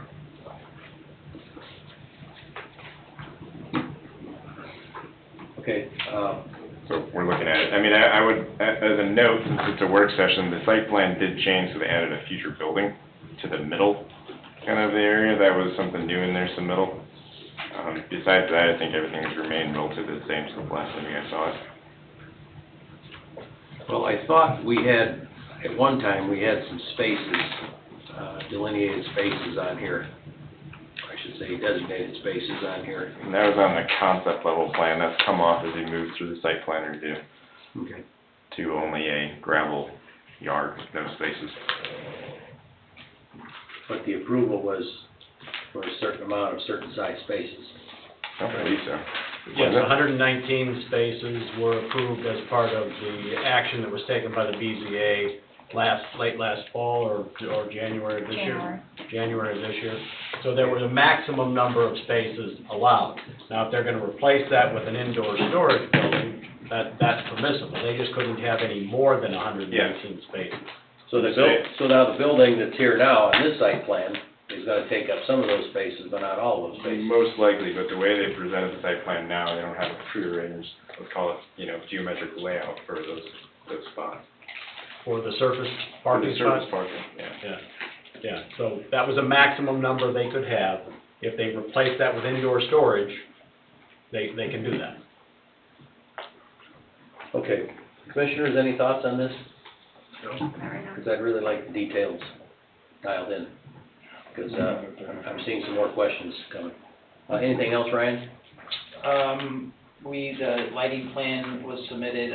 We came to an agreement on the pond easement and the exhibits, so that is in the works. And that should be, I think that's the attorney, and so we should have that signed and recorded very soon. Okay. Mr. President? Yes. They are going to be in front of the BZA next week because they're still seeking gravel for the parking lot instead of asphalt or concrete. That could potentially change the site plan based on the outcome of Thursday's BZA meeting, provided the matter is heard in. Right, so whatever part was... So that becomes a problem for the Friday deadline. That is, yes, that's a potential. It could Whatever potentially be. whatever surface parking they're going to have at this point, would be required to be asphalt, provided, pending the BZA decision, Thursday, next Thursday. If the BZA, obviously, if the BZA grants the variance, then it can remain gravel, otherwise it would have to reflect, they'd have to show whatever surface parking is out there as being asphalt, or concrete. But we're back to the designated spaces, 10 by 35s and all that other stuff, right? On the heart. The spaces were only designated by vehicles, not by size. If they're So- cars, they're gonna be minimum 10 by 20. I thought there were so many of these, so many of those. No, so their certification was to operate indoor-outdoor storage facility for boats, RVs, cars, and trucks no larger than 3/4 ton pickups. Hours of operation, 7 a.m. to 7 p.m. No entry beyond those hours, 119 parking spaces, and ambulances be removed before occupancy. The sizes were not designated in the motion or in the certification. Okay. How are we supposed to review that from a site plan basis, I Well, guess? that's exactly right. I mean, are we gonna require them to actually show a geometric plan that shows they're gonna have 120? Or are we letting it being, as they're showing it now, essentially just open spaces? How do you control that, I guess? If they're gonna be storing any vehicles on surface outside of buildings, they're gonna have to show those on designated parking spaces. So, but they may wind up with less than 119 if they're it could be adding, less, yeah. if they're So adding building. we need to see that then, that needs to go back on. We don't have a site plan to work off of, and we're getting, Striping plan effectively. Geometry, drive aisles, Striping stuff or like that. layout. yeah, John, Mr. Chairman, can I interrupt for a second? yeah. And maybe this is more pointed towards Rick and Jill. Are we muddying the waters by having this site plan and final plat? Shouldn't these be separated? Well, you can, the petitioner's asking for both, but you can separate them. It kind of goes back to the last meeting where the site plan is this site plan and the final plat, or the preliminary plat was the preliminary plat. So I just feel like sometimes we meld these things together and it complicates discussions. John, I'm gonna agree with you again, unwillingly. However, this has been changing all the time. And now we have a building on a site plan that we really can't use as a site plan. My concern is, a timeline of the August 13th for all the information. So these people can move. It's probably not gonna happen, is what my gut tells me. Well, I'm not seeing that light at the end of the tunnel either. So, I can see the site plan as being problematic. You could the plat is a different issue, but you're still gonna have to resolve, sooner or later, you're gonna have to resolve the site plan issue. And if you're trying to do these together, it looks to me like it's problematic for 2 weeks, yeah, but. I think nobody has an issue with the plat. So you might want to separate the request. We got the easement straightened out. Well, We don't know yet. and a lot of, Yeah. what's kind of tricky about this too is it's contingent, at least engineering, on what BZA. comes of the BZA.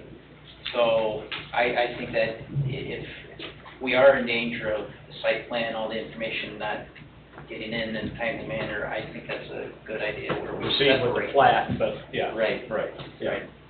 So, Mr. Chairman, just like you said, if by Friday the 13th, if they're not ready with that. August 13th? August 13th. Happens to be a Friday. Then it may just proceed with the final plat and not the site plan. Site plan might get pushed to the next month. Okay. Yeah. Mr. Austin? We're gonna review the subdivision control order sometime, aren't we? Yeah. And if an easement's needed, I don't hear any certainty that we have the accurate information that we need to Not yet. prepare. I can't prepare a Okay. report There's a lot of not yets. So, the grant of easement proposal. But you said the detention pond to the south is all, you got that dial all in? Yeah, that's just awaiting signatures and recording, and I would, the location of the, pipe, the easement that's currently on there would cover it. Now, it could be reduced, but it's along the edge, and it's really, it's outside the building, so really that can remain as is, as long as it's shown, the pipe is shown. Most likely, or we like to see it still, so. Yeah, Yeah. it would be on there. It was just a matter of, like, we could potentially, knowing the location now, it wouldn't have to be as big, but No, but still want to see it, let's put it that way. yeah. Was that not, I thought that was that not on the primary? What was? The easement? Yeah. Yeah, the 15-footer was on the primary. Okay. Oh, and you were Yeah. saying you want to see the pipe on it? Yeah, I just want to see Yes. it. Yeah. Yeah. And that's, like, before the end of the week, I should have that, in CAD, and I can probably create that pretty easily. Okay. Send it over to you. Yeah, I mean, the parking layout's gonna be something new. Yeah, That's that's- gonna need to be travel aisles and all that fun stuff. Okay, well, I think, go ahead. If I could, the easement that I had discussed at our last meeting was the easement for the off-site stormwater, and that easement and legal description has been drafted. Correct, yeah. And that is what they are working on securing, so there's two different Yeah. easements going Yeah. on, so I just wanted to clarify that. Okay, And Ryan, we're looking at that, so I wouldn't go ahead and record it right away. well, the certainty of those I would hold off. Okay. We're still looking at it, so. I don't anticipate any problems, but if something needs to be changed, I don't want you to have to record it twice. Okay. Everybody has a lot to do here, so, does anybody, have any questions? No? So we need some sureties of a few things. And we'll get through a review, Okay. see where we end up. All right, John Kapora. Go. John Foreman, you good? Yeah, like you guys have been discussing, it's a long way to go in a short time to get there, so Yeah. best of luck. All right, Mr. Carnahan, any final Okay. thoughts? Concur with John. Okay. All right, I have nothing else. You have anything else? That's it. Okay. All right, very good. Thank you, and good night. Hey, Bob, that lyric was from The Smokey and the Bandit. Did you watch that movie? No.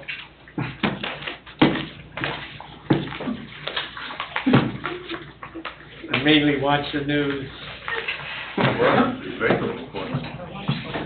He's doing safety reports.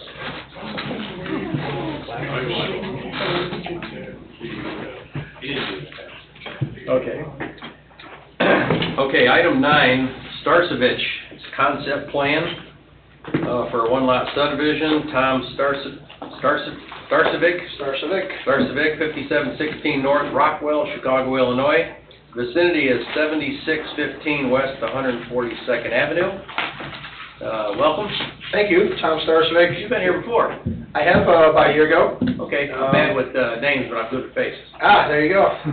Yeah, trying this again. We had a easement that we had to get removed. We had that easement removed. We're trying to build a garage, and so we are requesting a preliminary plat for a one-lot subdivision.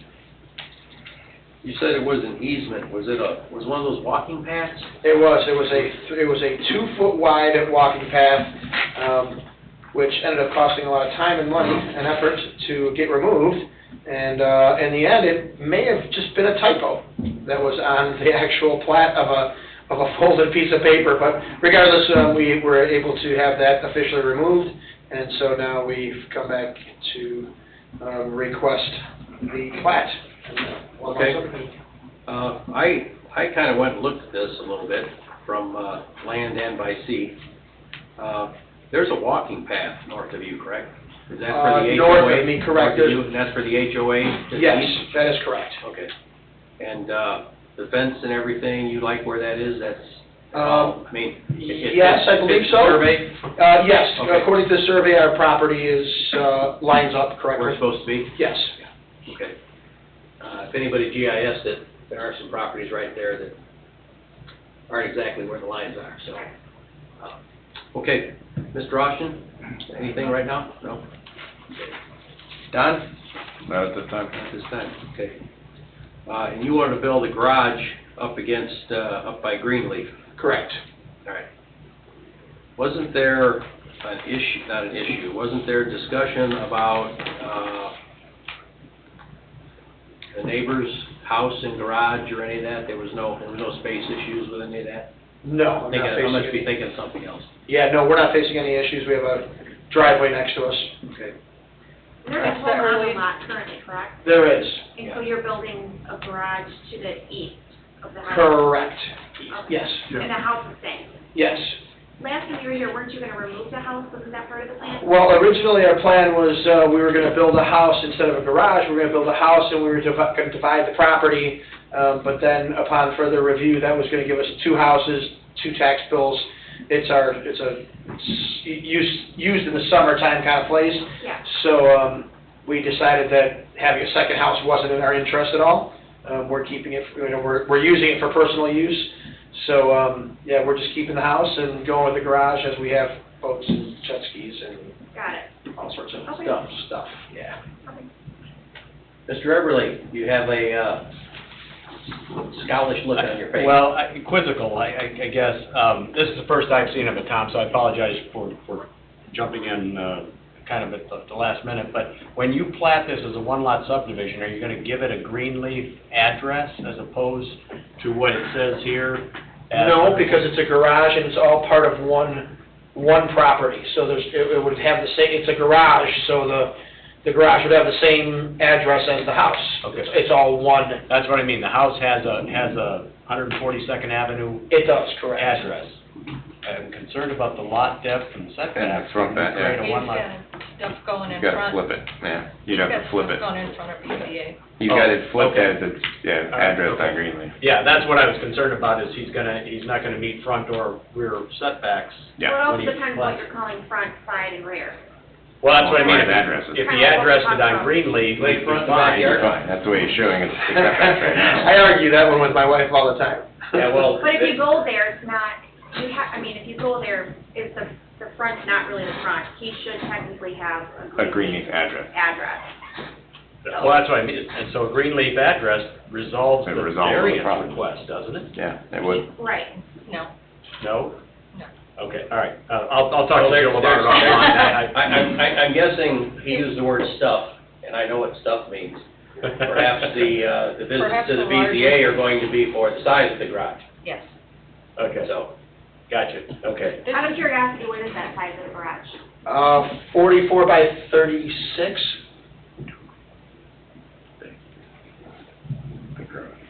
And that's going to be a framed building, Yes. maybe metal on the roof, that's it? I think we're gonna go with shingles, not metal. All right, and all your stuff's gonna fit in there? I don't know, I've got a pontoon, a boat, and 4 jet skis, and golf carts, and lawnmowers, Too and... small already. I've got a lot of stuff, certainly. Okay. Well, I'm liking the sound of this. I'm glad he's sticking with it. What were you gonna say, Jill? This is just, he's bringing the concept to you, so this you wouldn't see again until September. September's work session and then public hearing. That's the anticipation. BZA this month or next? or- BZA next month. Next month, okay. Okay. Good. Well, anything you have on that, as far as the BZA, there's 2 of us, would certainly like to see it anytime. And Mr. Everly, if any of your inquisitions, still linger, please drive by. I have to laugh. You said a folded piece of paper and a typo. You have no idea how funny that is to me. I can't share it in public, but Dave understands. So, yeah. It took a lot of time and effort to get it removed, but now I think we're on the right path, so. Sounds like it. Anybody have anything else? I think a garage door is a great idea. Yeah. All your stuff will be inside. That might be a question for BZA, wouldn't it? All your stuff will be inside? Yeah, we'll Could be a question. Let me make a note. Could be a question. Staff report. Okay, I have nothing else. No. Don, you good? Everybody's good? I'm good. All right. Thank Okay, you. thank you very much. Take care.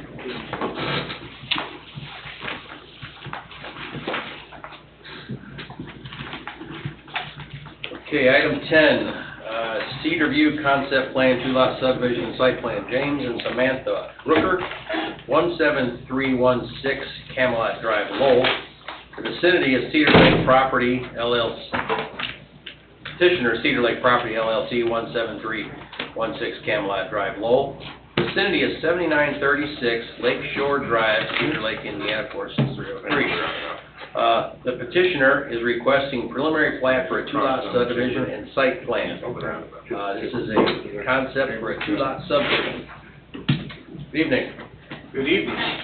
Name and address for the record, please. My name is Doug Holmeyer with McMahon, 952 South State Road 2, Valparaiso. Okay. With me is Mr. Jim Brooker, and I assume you saved the best for last. How you doing, Dave? Yes, we were here, I believe, in March with a concept plan and got some feedback with that. And with that, we came back. The original plan had 3 uses in it and was a slightly bigger building, had 2 drive-throughs, and there was different concerns on that. We've come back, we've tweaked it, we've reduced the building size to only 2 uses, and we're only gonna have 1 drive-through. And we're up tonight, for, as you said, looking for your feedback again on what we've done here. I have engineered this. We have submitted drawings to the town and Mr. Oliphant based on this design. We're fully containing all of our stormwater and a little bit off-site in the pond that's going to be to the back. We met with the town, with Mr. Oliphant, with Jill, with Rick, a couple of weeks ago to go over this, knowing that we're going to need some variances for some of the existing things for the house that is going to be deemed of a vacation slash motel. That's what it's going under. The property is on B2, all of it that Jill found out. So with this, we're going through some variances, 2 uses on 1 lot for the building. We put about as much parking as we can on there. We'd have enough parking for the building itself, but putting some outside seating, we're exceeding the parking requirements by the outside seating. We're gonna look. Parking in the front and side yard. Parking in the front. I think you might know them better, Jill. You just want to see them. Oh, go ahead. The original design did have parking in the front, and we still are maintaining the parking in the front. We are asking for signs, the size of the signs that are per your ordinance. We're asking for that much signage for each of the uses that'll be here. We're anticipating Domino's Pizza and a Dunkin' Donuts facility. That's what, at this time, that's what the site's been designed for. The house to the north, the existing shed there is slightly too close to the north property line, so I believe we have a setback for the existing shed that's going to stay there. The existing driveway for the house is gravel. We want to maintain the gravel drive there rather than pave it. That was one. Outdoor seating, we're going to be asking for a special exception on that, Joe, for they have a few seats in the front for summertime. What did I miss? Well, those are all variances anyway, Doug, before the BZA, so. the plan commission- Well, I'm good with this because we're getting the whole, we're getting the whole picture. And all of those variants have been advertised, and we're going in front of the BZA for those with anticipation of getting those so that we can move this project along. So we took into consideration the comments that we got back in March, reconfigured the site and adjusted it to your feedback that we got, and then we're before you tonight to get like a last set of feedback from you if there's any tweaking that needs to be done to the site before we finalize it. Okay, I walked the entire area, and when you go down, it goes down like into an incline. And are you gonna level that off to Yes. make it level, because that would be horrible. Yeah. But it's really a long lot, and according to what I see here, compared to what I saw before, you got a lot of property that doesn't look like you're utilizing towards the back. Well, it's very steep in the back there, and a lot of that is for the pond, which you're not seeing there with those contours that are very light. That's where the stormwater storage is gonna be. So that, I know there were concerns, some of them were, well, let's just put it to the lake.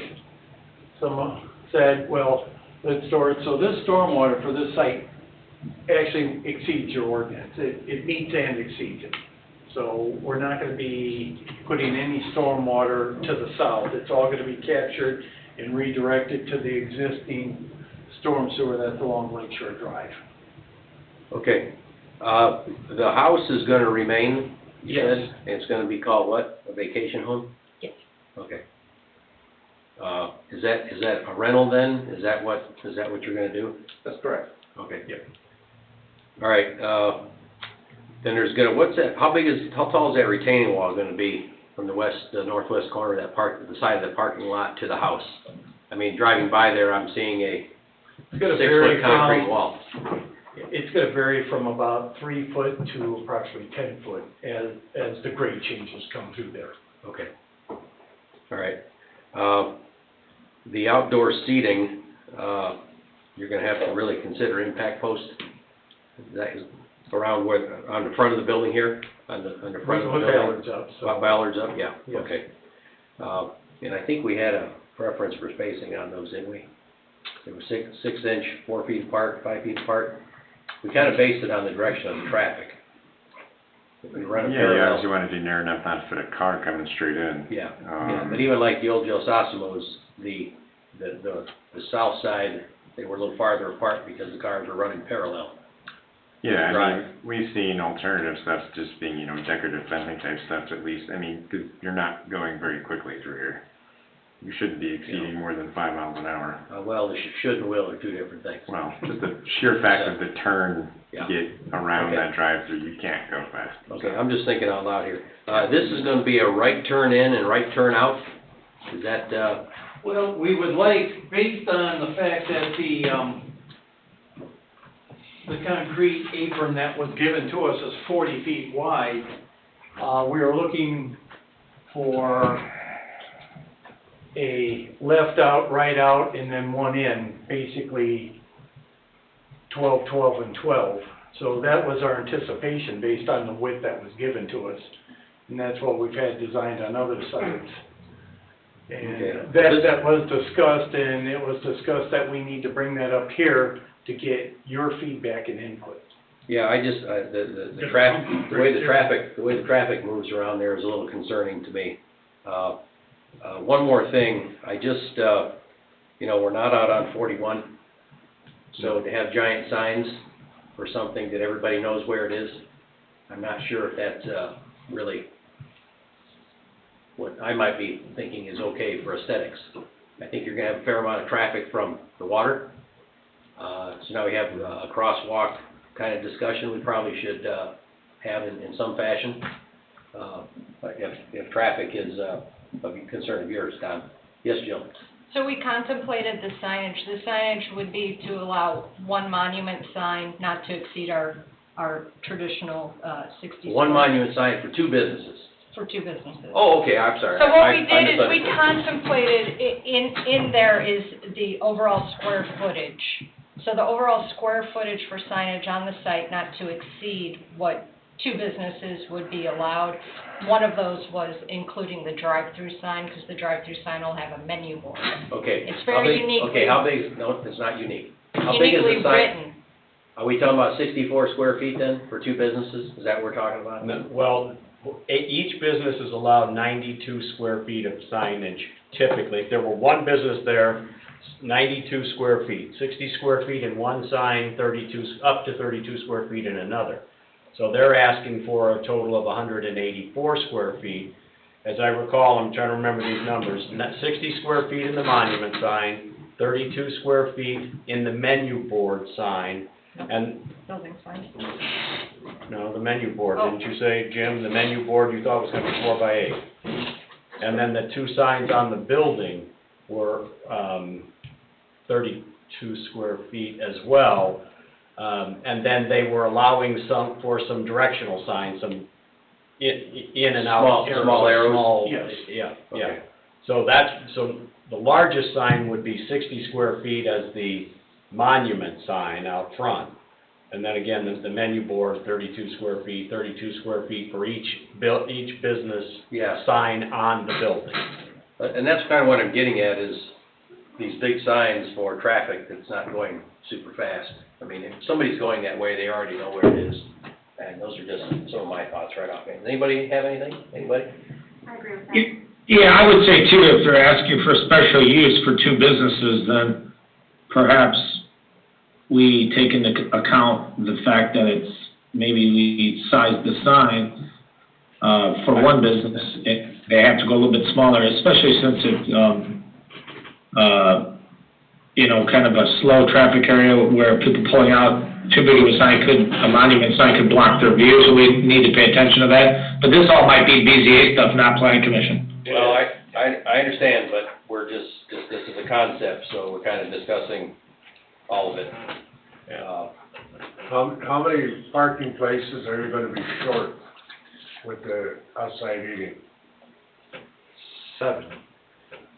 What we have here is we have 28 standard stalls with 2 handicapped, and then what we'll need is 35 standard stalls and 2 handicapped. So with placing 16 people to be sitting outside, that added 8 more parking spots. So if we didn't have outside seating, we would exceed your parking requirement. But with the outside seating, and we're anticipating that some of these seats are gonna be people walking up and not even driving. Well, and that's what I'm getting at, when, there's something good like that, so close to, public boat space. Exactly. There's gonna be a lot How many of. parking places are you gonna be short? 7, 7, yes, okay, that's the number I was looking for. yes. All right, then you, between now and the BZA, you need to figure out where those 7 spots are going. We're asking for a variance. I know, but you have to have something in your mind if you get Turned down.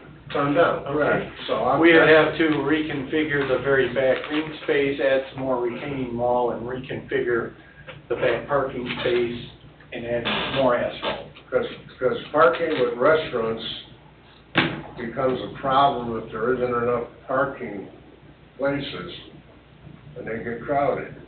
And I would not like to see that happen right there where you have the roundabout, and you got all the boat traffic and trailers coming in. I think what you're doing is a good idea, but I want it to be safe and have enough parking and what have you for there, so it's something for you to think of, because that's what you want to know at this point. Right? Yes. Right. Mr. President? Sure, May I address, sure. It's a work session, speak your mind. Yes, Jim Brooker, live in Lowell, 17316 Camelot Drive in Lowell, Indiana. And I appreciate the comments and the thoughts. I just would like to share that, you know, Domino's is for sure going in, and they are a lot of delivery. So they don't. We do a lot of those Domino pieces, and I may mention this in March.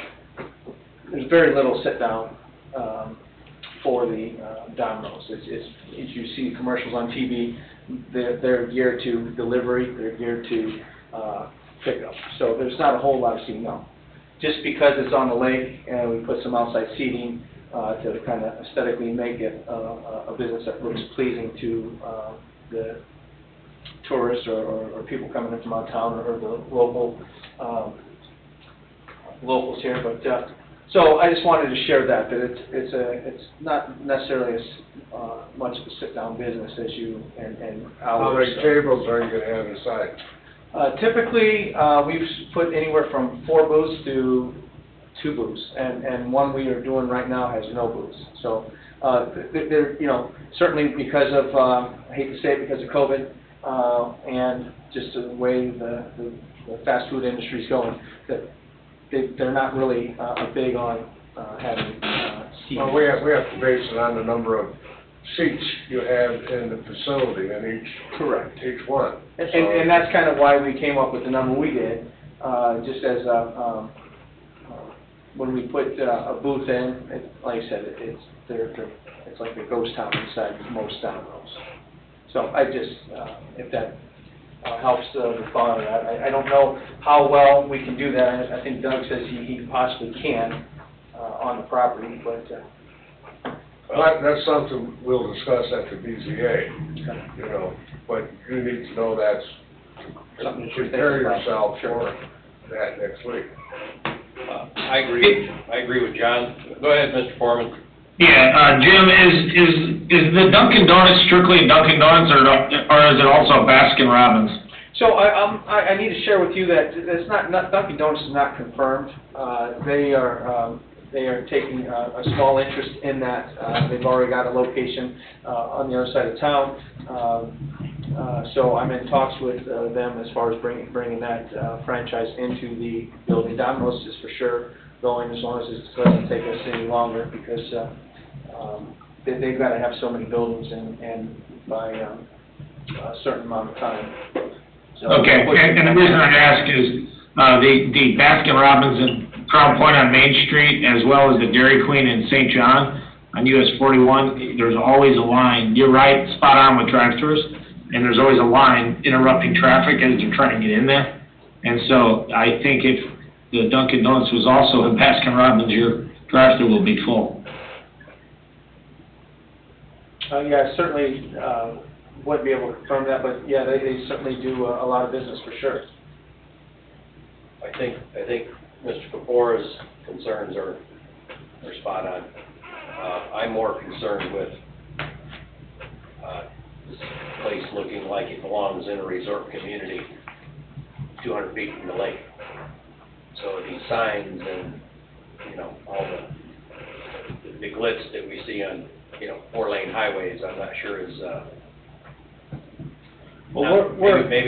not warm and fuzzy about that It's yet. all surrounded by all residential Yeah. entirely, Yeah, except for front. and I don't want to get into flashy signs that go off at 10 o'clock at night or midnight or whatever. I think what we need there needs to be subtle, a little more subtle. And again, everybody, if I take Chuck, hey, I'm swinging by Domino's, he knows where it is. You don't have to, you don't have to find it from, what your crew said at 60 miles an hour. You're not looking for the place. You already know where it is. So. And I appreciate that, and I'm just trying to, now if your franchise requires a certain something, I can't speak on that, but, I'm not 100% sure. I've driven around the lake at night, have quite a few times, and the businesses in that area, their signage is, I can't say 100% sure if they would represent what we plan on doing here. I mean, well, obviously, we check like it out, to. because those are going to be other questions on the BZA, and I'm not sure from the water, what that really is going to look like. I've been by there recently, and I've kind of imagined what it might look like. I certainly don't see a problem with making the signage any way you want. I mean, it's not that, that's not a critical We issue. just want something like this to fit, because it won't be the first one. Very, very, I agree, 100%. We want it to be aesthetically pleasing as you drive around, not big and advertising, just, no, absolutely. Are you going to be remodeling the house? Then is the house going to get Yes, sir. remodeled? Yep. Okay. All right. If all this goes through, I mean, certainly at some point, that's the plan. But I'm certainly not going to invest the money on the house if this doesn't go through. It's not worth it. I mean, Yeah, I understand. I'm just But yes, that Gotta that get is a the feel for plan. the whole thing. And for the record, the sign that's there now will be coming down. It was supposed to have already come down before, Yeah. but the previous owner did not take it down, so Yeah. that I got won't be staying. I got you. I like the looks of this, and, the Dunk, it's not Dunkin' Donuts anymore, it's just called Dunkin'. And on the one over there by the VP, sometimes there's lines backed all the way up into the gas station.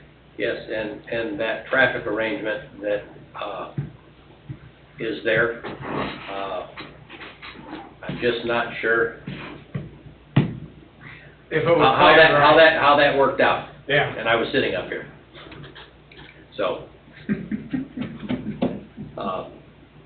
yeah, Don, please, look at this in some Well, I mean, logical traffic fashion. I think they've maximized their stacking capability. They can get up probably 14 cars before we start getting on the Lakeshore Drive, but Yeah, absent of, I don't know how they would get more stacking. So they have a bypass kind of drive aisle, so if somebody's not there for whatever, you know, ends up Right. going in for the drive-through, they can get around that and don't have to wait. well, I'm not so sure traffic won't just stop and wait to turn in. Because we have this problem at the place to the south here. People go right across the lane and stop because they want to get into the drive-through to take the stop. Yeah. And perhaps there needs to be another lane to turn in here to get off Lakeshore Drive. I don't know. I don't know if we have the width for that. Well, I think that problem only applies if it becomes a Dunkin' Donuts, really. People aren't gonna be waiting in line for Domino's. Well, Andrew, I think a decent lane's probably spot on. we can't allow traffic to block That ship has sailed. that The road. Rick reconstruction. says there's no room. That ship has sailed. That's already been reconstructed. There's no room for a decel lane there. No. It's just not. Now Who with did that, now with that culvert, box culvert. Yeah, there's a substantial grade Yeah. change coming off the road right there. I mean, Yeah. I don't think it's possible.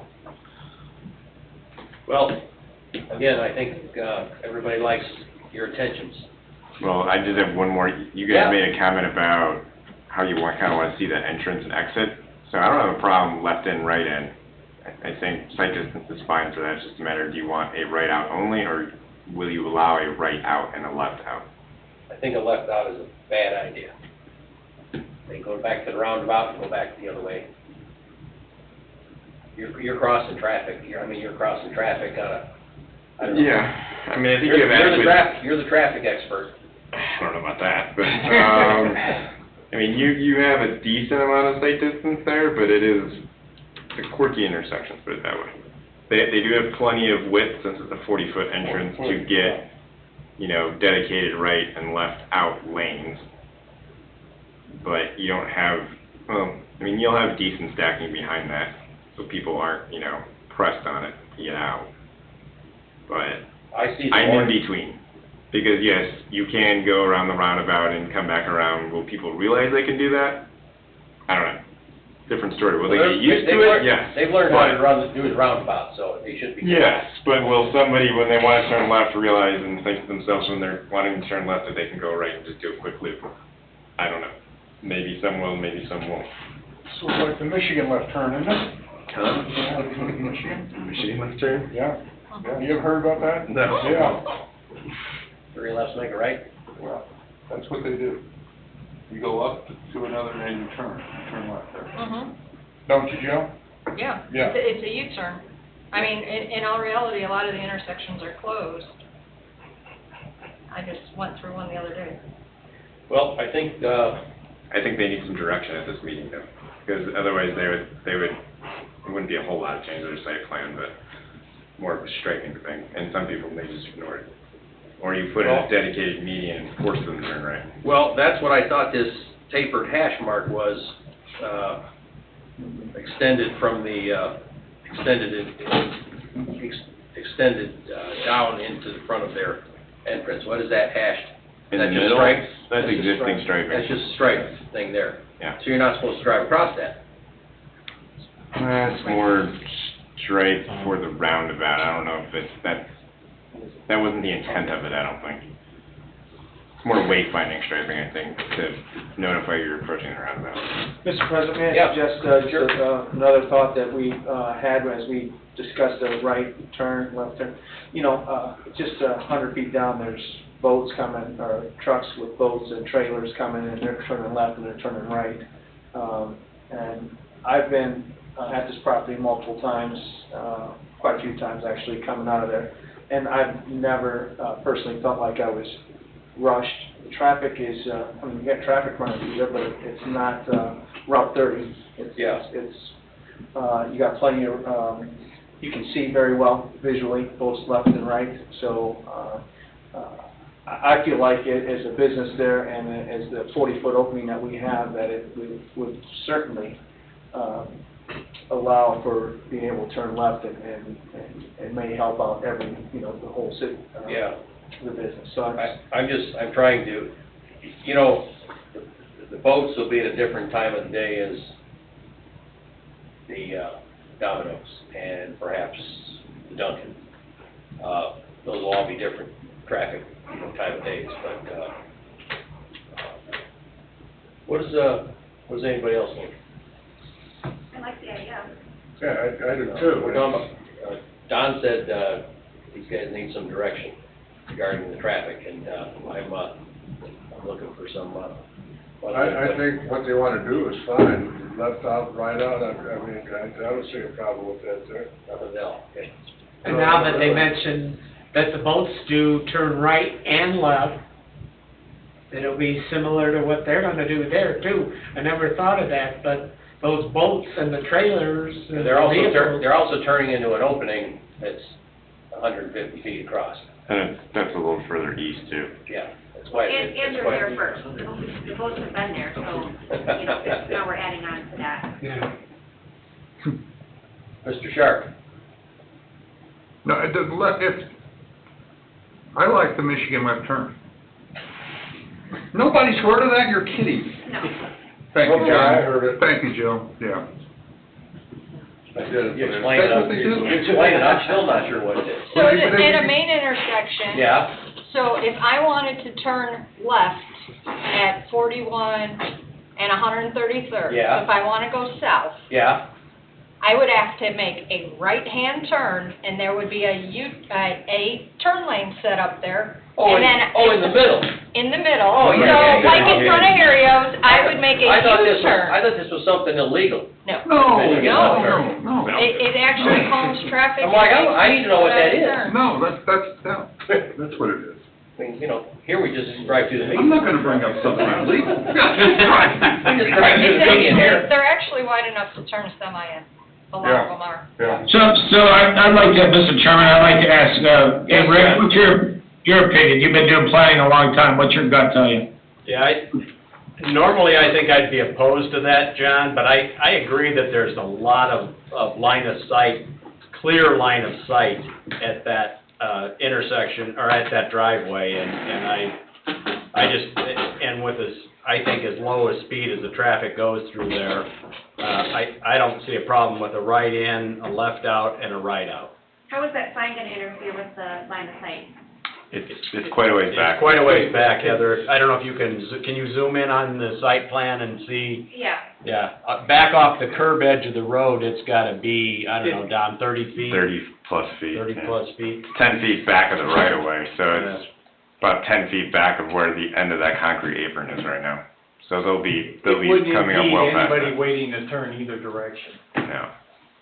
So when you drive off the main road now, you drop down onto this property. The drop down is gone. It's all gonna be level. No. Are you bringing it up? We did not change what the concrete that was put in, but as soon as we get off just the concrete that's there, everything's coming back up. Right, so it's not the abrupt drop off is what I think. Yeah, what that Jerry's keeps asking. on going down, no, then. But that part's staying. So you're gonna turn in and go down and then go back up? The concrete apron that there is staying. Yes. All right. But the grade change, Doug, when you get off that apron, how are you handling that grade change? It's, we've got a couple feet slowly coming up, I believe it's about 3 or 4%, nothing that is drastic, but the whole site slowly keeps coming up as you get off that. I'm But just we did thinking not, if you want, I suppose, we could take, say, 10 feet of the existing apron, saw cut it out, and make that, and then start the grade change there to make it more subtle. That would be great for the left outs, because you're not trying to blast off of. That is why we're here tonight. We'd be happy to do that. That's something that, No, Then that's all right, yeah. So I apologize for getting off track, but, So, I mean, yeah, so you have no problem with us readjusting what was put in with that road project, because we would saw cut and bring it back partway into the right of way to start changing the grade. And I don't if think you guys are good, well, I'll just rework that I area. think it'll be a better, it'll tie the site in better, I think. Yeah, Yeah. that's good.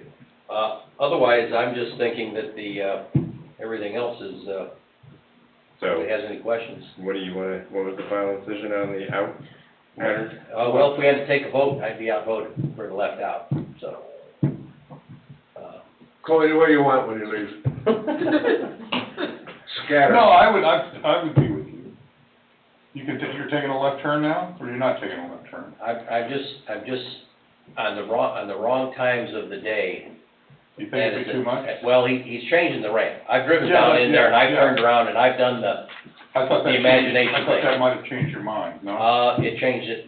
I'm less against it. The left out concerns me only because. I dislike it less. Like a dump issue where you have cars jacked up there, now you have people that are waiting to turn out and they're waiting to go left. That's gonna, make more of an issue with cars stacking up. That's the reason I don't like the left out. If you have a busy parking lot, you're gonna run into an issue with people getting out quick enough to not stack things up. Yeah, and because they can go around those cars, the left out person is now, now we're passing where we're not supposed to be passing, and I don't know. I just, Domino's, of course, has different times of traffic than a Dunkin' Donuts.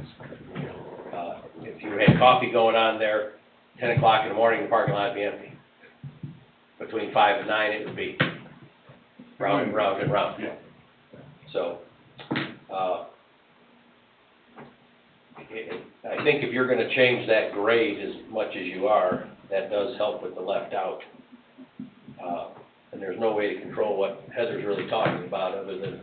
I hope that's a very rare occurrence, let's put it that way. What's that? I hope that if we staff back on the lake shore, I hope that's exceedingly rare, because you don't want that. No, that would be. Well, but Dunkin' on 41 is a disaster. They weave through it in and out of those gas station lines, waiting in line. Yeah, I mean, Main So- Street's pretty bad too. Right, and that's what I'm saying, there's I think nowhere to Main go on Street's Lakeshore worse than- Drive. Main Street's worse, and they have. Yeah, Main Street's suicide worse than lanes Beach. that kind of Because compensate you can for end it. up out on Main Street. But I mean, I don't see how they could maximize stacking capacity with this layout, and I don't think they could, I don't see how they could add more stacking to it. ultimately, if this does become a Dunkin', and That's again, true. right now, it's a big if, right? But if it does, then you've added 2 Dunkins in your town that now eliminates probably a possible potential problem that you have at a gas station, sounds like, and bring a little bit of it over here, they absorb some of it, so. At one time, we had 2 Dairy Queens, and currently, we have 2 True Value, hardware stores here in town, so. I'm just gonna stop fighting about it, that's all I'm gonna do. You guys are growing One leaps and and then- bounds. Yeah, as you're driving your Right. feet. All you need now is a casino. Floated On on the the lake. lake. So I guess we're still not answering your question, right, I really want you to have some, if he's in between. So, can you phone a friend? Huh? Can you phone a friend? Phone Rex, see what he says. I think you have adequate sight distance, because I think the roundabout brought everything up around there, I think you can see everything fine. Okay. I think it should be okay. that's true, but allowing drivers to put them in situations is not, Let's put it this way. it's not an engineered control by any If means. you only did a right out, you couldn't just do it as striping, because people wouldn't listen to it, they would just go. you would need like a hard median. You'd have to have a Like hard a median, median yeah. curb. You'd have to have a turn. median there, yep, I agree. You need that? I don't know, is that overkill? I don't know. That, It's in between. I do think the roundabout too is controlled traffic. I mean, it's, even when it's busy, it's slow. And it's Yeah, slowed it down, you're right. It Yeah. has, it has. Yeah. Yeah. And that apron is just so wide, you're gonna have people doing this anyway. And if it's not marked, if it's not striped, I think it's gonna be worse if you try to restrict it to a right turnout only, because somebody who's turning right out of there is probably gonna hug that right curb anyway. Right. So if somebody who wants to turn left is gonna pull up alongside of them and turn left Just go. anyway. Yeah. They're gonna do it. Yeah. Yeah, and if this is a continual problem where they're having trouble turning left, and if they keep going to Dunkin' 2-3 times a week, they're gonna figure it out, they can go right. Yeah. Come around and do it, and Yeah. it'll solve Well, itself. what you're talking about could be solved with With a pork chop, or, yes. Yeah, Yeah. yeah. yeah, that's what Don was saying. Yeah. If you wanna control it, you'd have to put a non-mountable curb in there of some sort. So now you're ripping out a brand new apron. Well, what's gonna happen 2 years from now, if we're getting more homes in here, more traffic, I mean, traffic's getting bad now, we add another 1,200 homes, you know, that's more traffic we gotta consider, you know, rush hour, you know, 5 o'clock, 4 o'clock, trying to turn left, when everyone's coming home, constantly, well, how long are they gonna sit there before they turn left? Well, like Yeah. Don said, anyone with a brain's gonna say, you know what, I'll turn right, fire around the Exactly, roundabout, and go that's back exactly left. right. The Yeah. regulars are gonna get used to that, and they're gonna say, forget this, I'm going to the roundabout, and go around. Yeah. That roundabout was just a brilliant thing to do when that was done. You all know that really has improved. Well, it took a while to wrap, we weren't fuzzy about the brilliant part. I think it's brilliant. You got it. It ended brilliantly. Yeah. Yeah. We're still learning how to use it. Yeah, I must get hit 5 out of 7 times in that roundabout. Oh, for 15 miles an hour, Heather. So. That was an Ian Nicolini invention. Oh, you had to say Unless it. they're behind me. Mr. Chairman, that was an Ian Nicolini invention. I heard you the first time. You didn't like it any better the first time, apparently. I'm fine with right and left, you talked me into it. Okay, relax right up, and I think that, pulling that up as high as you can pull it up without causing a bunch of other problems would be very helpful for drivers who are in a hurry anyway, It's pretty steep right now. heading to Klein Avenue. Yeah, it's pretty Yeah, steep. we can chop off 10 feet of that at night. And I don't care if you chop I'll send a off. little blow-up of that to you, and, you know, we can talk amongst ourselves what we think would be the best. How far do we want to? I don't want you to take out too much, it's brand new. Don't take it off. They're putting new in, what the heck's the difference? Well, I mean, in all reality, I mean, if we evaluate it and it makes things, and then, you know, we have a lot of dirt on site that You need to we lose. could use, then And nobody might wants to work have- out. Might be a It's win-win. it's only the change, just the entrance. Instead of coming down and coming up, it's gonna come down just a little bit and go up much less, so. Much less, it- okay. But it looks like a better plan when you can come. I fully agree. Just Yeah. because of- Yeah. I just was, All right. I guess as an engineer, and just as Don thought, it's a brand new thing you just put in there, to take what they put in and rip it out, Is what it is. but. Oh, Don will find a place for all that concrete, don't worry about it. Nope. Dave, do you have any thoughts on this? Not a thing. Not a thing? Okay, Heather's good with, left and right? I am. Chuck, you good with left and right? Sure. Okay, Mr. Booker, if there's a problem with too much traffic, too many people in town, just build another one. Yeah, somebody else will build one. There we go. John, left and right? I don't know, Oh, no. Yeah, Going once, going twice, all right. Left and right. Left and right, everybody's left and right. Okay, I just, again, ask that, you keep the sign to a subtleness, because, you know, I hate to say it's not a destination, but it's not a highway. Make the signs like they do on, in Crown Point, out on Broadway, the Williamsburg kind of thing. No, nothing to do there. I think The subtleness. Yeah. Well, you know, everybody finds stuff with their phone. So, you know, we don't need a sign like BP has. Yeah. I'm exaggerating, but. No, They're but gonna that's be right. busy there, they don't need signage. Yeah. Anyhow, you'll only see two of us again at the BZA meeting, so. Which two are they? Okay. Two tough ones. Yeah. Good luck. Good luck. We'll wear the same clothes, so you recognize me. We're Blue shirt and a green shirt. Blue is very trusting. Okay. Thank you very much for your input. Sorry making you wait till the end, but, No, it's good. this was good to have at the end. Yes, it was. They were, This is good. Yes. they will be back in front of you in September. September. Okay. With these extra changes and everything, and then with Don's review of my engineering, or whatever tweaks he wants, so that we should have Yeah. every kink ironed out. That's That's we what we're want. looking for. Every kink. No kinks. Thank you. All right, thank you so much. Okay. Just so we don't change our minds by then. Oh, boy. Don had his chance to phone a friend, so. Did you want, can I just? He gave up the right. I'm comfortable with it. Who wants to be a millionaire? Yeah, yeah. Okay. All right, the last item, is not the last item, but it's a sidewalk fee in lieu of. Mr. Everly put together a quick version of this, and looks to be almost a legal version. I won't speak for Mr. Oshman. We briefly hit on it earlier. Does anybody have any issues with this fee in lieu of, in 2 weeks? No. No, simple, straightforward, yeah. Mr. Oshman? I've advertised it. Okay. Okay. Public hearing will be on your agenda, I hope. Super. All right. And the ordinance will be over there. Okay. All right, very good.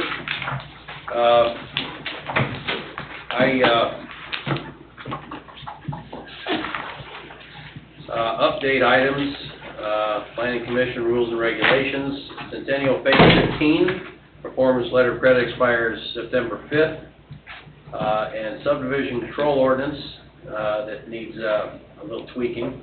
Sure. Yes, sir. You got it. Mr. Yasko has waited patiently. Yeah. I feel bad, I should have asked to bump them up. For the letter of credit, sure, I think. Where did I miss that at? It's an It's an update. Update action, I'm sorry, update item number 2, okay, all right, sorry, We went Jim. right by it. Sorry, Jim. So just a quick update on phase 15, so obviously we're converting phase 13 to maintenance. Phase 15, we had a 1-year expiration on our performance letter of credit. We've actually pulled all of our building permits for phase 15, there was 20 of them. So we're just completing phase 15 now. Don did do a punch list for us, because I was anticipating trying to get this moved to maintenance before the expiration next month. And one of the conditions of that was that stockpile, so the stockpile's gone, everything's been seeded there, so that whole entire outlet at Centennial is complete, the walking trail was extended. Flooding Hill's gone. Yes, Flooding Hill is gone, okay. So we will take care of those punch list items. The one item that was on there was, on this phase, we asked to do surface right away. It didn't go so well for us. Our production department pretty much beat up the surface pretty bad. So Don brought that to our attention. We are willing to mill and resurface phase 15. I actually sent that proposal over to Don today just so he could see it. But the one thing, I guess what I'm asking is we'd like to still convert this to maintenance, because I really don't want to mill and repave that street until the last dumpster is out of there. Because if we mill and repave it now, we're just, we kind of set ourselves up for more damage if we have another dumpster sitting there. I anticipate the dumpsters to be out of there in the next 2 months, especially before winter, so we'll still be able to pave it this season. But we definitely, I wouldn't feel comfortable paving it before the September 5th date. So I guess at this point we have 2 options. We can either extend, I can get the bank to extend our performance letter of credit for another year and then come back and convert it to maintenance. Or if we can convert it to maintenance, we will have enough dollars in there that will cover this mill and repave, and then we would still get that done this season. So I guess that's the pleasure of the commission on which direction. Does the letter of credit have to be extended for 12 months? Well, typically, performance, because it's a letter of credit, there's an expiration. Typically, performance, like bonds, don't even have an expiration. I have a funny feeling our bank would, they'd put an expiration on it, and I'm sure they would just put an expiration of a year. But that doesn't mean we can't come back to you and ask for it to be converted before that, just like phase 13. It's not expiring, we're just converting it. Wouldn't that be the simplest thing to do? Sounds like. Yeah, I think so. yeah, I think so. That's why you're not pushing for a deadline. Yeah. I don't think anybody has an issue with Is that all right? Does extending. that make sense, Don, or? I don't have a problem extending it, no. No, I don't see any boomerangs with that. And then they can come in 2 months if they're done. Right. Okay. Yeah, because who knows, the price of Yeah, I mean, blacktop may the go, Yeah. may triple in price. Yeah. The only headache is because it's a letter of credit. I know, There's a lot yeah. more Yeah. involved in getting that extended and then turning around in 2 months and converting it. But, So your, like I said- your other thought was, if you didn't do it, we draw on it? Is that, what? No, my other thought was if you would let us Didn't hear that. convert to maintenance now. No. Okay. Oh, maintenance now. Right, maintenance before this Can expiration. we use maintenance money to fix this? With the maintenance Yeah. cover? It's about equal. Yeah, but that's not the point of that, is because that section should be done, Right. and then all the money that's in the maintenance would help cover anything that happened on that section. If we use maintenance to replace that section, then we're out. You'd have no more money We're still for 3 behind. years. We're still behind. Yeah. That'd be the only problem. Huh? You would have no more money for 3 years then. That would be your 3-year Right. money, Use it up. effectively. You just used up straight away. Yeah. If you used it straight away. See if the bank won't do it. Yeah. Do the extension. These extensions. Do the extension. I'd sooner see an extension. Who's your Like bank? you said, you can go in and convert. Well, anything. the Is it bank on this Peoples or- one is First Midwest. Oh, okay, all right. But since we're so near the end, it's a whole other, it's a bank issue, so we'll figure it out. Hey, I have one question regarding Centennial as a whole. So the PUD includes the parcel in the northwest. Correct. Is that going to proceed or not?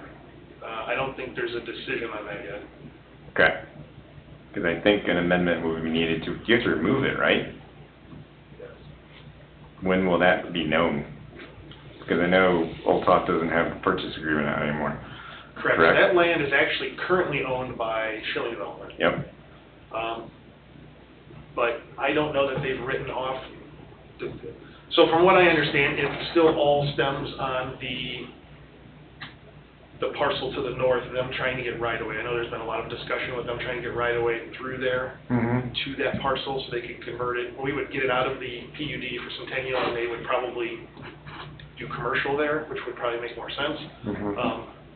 But I think since they've hit that roadblock of not getting right-of-way, I just know we now have a T intersection going into the villas now, which makes it seem like we're not going north ever. well, So I'm just Not wondering, necessarily. when will we know to put this, into an amendment at some point? When will be that jumping off point, I guess? yeah, I don't think we've written off not even purchasing the land back from Schilling. I mean, we Okay. work together with Schilling all the time on those kind of things. The reason we put the T in now is obviously, we were having considerable runoff Erosion issues issues, there. yeah. And I was just tired of all the erosion issues, so I Yeah. went ahead and put the curb in, but obviously if we ever extended that, then that curb would come out and the T, the four-way Sure. intersection would go back in, so. There's really nothing to do, Doc. We're still shilling figures. it There out. until we figure it out. Right. Okay. Nothing to be developed there. Unless they bring in phase 16. That's it. Okay, I guess, talking to the bank is the thing to do. Yeah, we'll get it extended. Okay, all right. All right, Yeah. Okay, thank you. anything else on here you need? Subdivision control warrants, that's not yours. Hey, Mr. Chairman, Yeah, I got another, I forgot to add something on that last time, so I'll wait till he's finished here. okay, all right, I think we're done. thanks, Jeff. All right, Thanks, Jeff. Thanks, Good Jeff. night. Go ahead, John. Yeah, what was the story, maybe I missed it at the last meeting or something, but for the Domino's, are they tying into our town water? Is there, because I think we have water going to the, Robin's Nest, there's a pipe in the ground. Because we never really hashed that one out. I don't remember if we did it the last time in March when they were here. Are they tying into our town water? This is by the roundabout, John, by the public launch. We don't have water there, John. Well, we put a pipe connecting Havenwood to the Robin's Nest, didn't we, once upon a time? Or is it only going from the water tower by, Parish Avenue to? Havenwood. But doesn't it go up up Klein there, Don? No. No. I think it goes down your emergency access drive for Public Works, I think, right? Oh, that's right, yeah. Doesn't go down Klein now. It goes from Robin's Nest over to Lemon Lake Park, and then, Yeah, these aren't even tied. down to Crystal Oaks and down, Fairbanks Street. That's east side How water, far- this is west side How water. far south does the line go on Klein Avenue? How far south of the Havenwood entrance does it go? I don't think, I don't think there's a line on the line. It doesn't. It ends, doesn't. it ends about the guard shack, right before the guard Okay, shack. it ends all the way up There's there. a hydrant there. Yeah. That's the end of the line. Okay, yeah, All right. it's west. Yeah, and I only bring it up because I was thinking the pipe went right there, but you're right, it goes up behind the Eagles and stuff. Yep. yeah. So is the water sufficient for fire? Is that something we should have asked? We'll get into it. I know they're gonna have to drill a commercial well, Yeah, okay. but, I haven't gotten in there enough to see what they're doing yet. Yeah, because the guy that wanted to build some houses south of the golf course, we were all about a town well, and I'm good with the well. Yeah, If you we get don't fire offer suppression. water, I don't wanna stymie somebody from developing, if it makes sense. Well, I think their fire suppression will be foam on the inside anyway, right? Yeah. Yeah, I understand exactly what you're saying, John. Yep, 10-4. Okay, does anybody have any other, subdivision control ordinance, we're gonna get into that too. No public for comment, anyone have anything? Yeah, do we have a code enforcement officer? No, it's the police department right now. What happened to the code So, enforcer? We had a part-time. so what number do we call for code enforcement? Police department number, non-emergency. What is that number? I don't know. 374-5416. Thank you. What happened to our code enforcer? We got rid of her.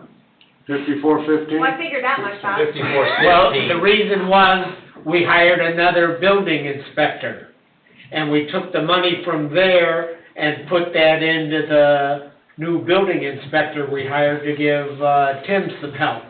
Okay, so here's And the the problem building with that. inspector is supposed to do building zoning violations, but the police is going to do the, tall grass and stuff like that and junk. Well, they're not doing it. Well, you gotta call them and tell Well, them. I intend to, if you let me talk, Okay.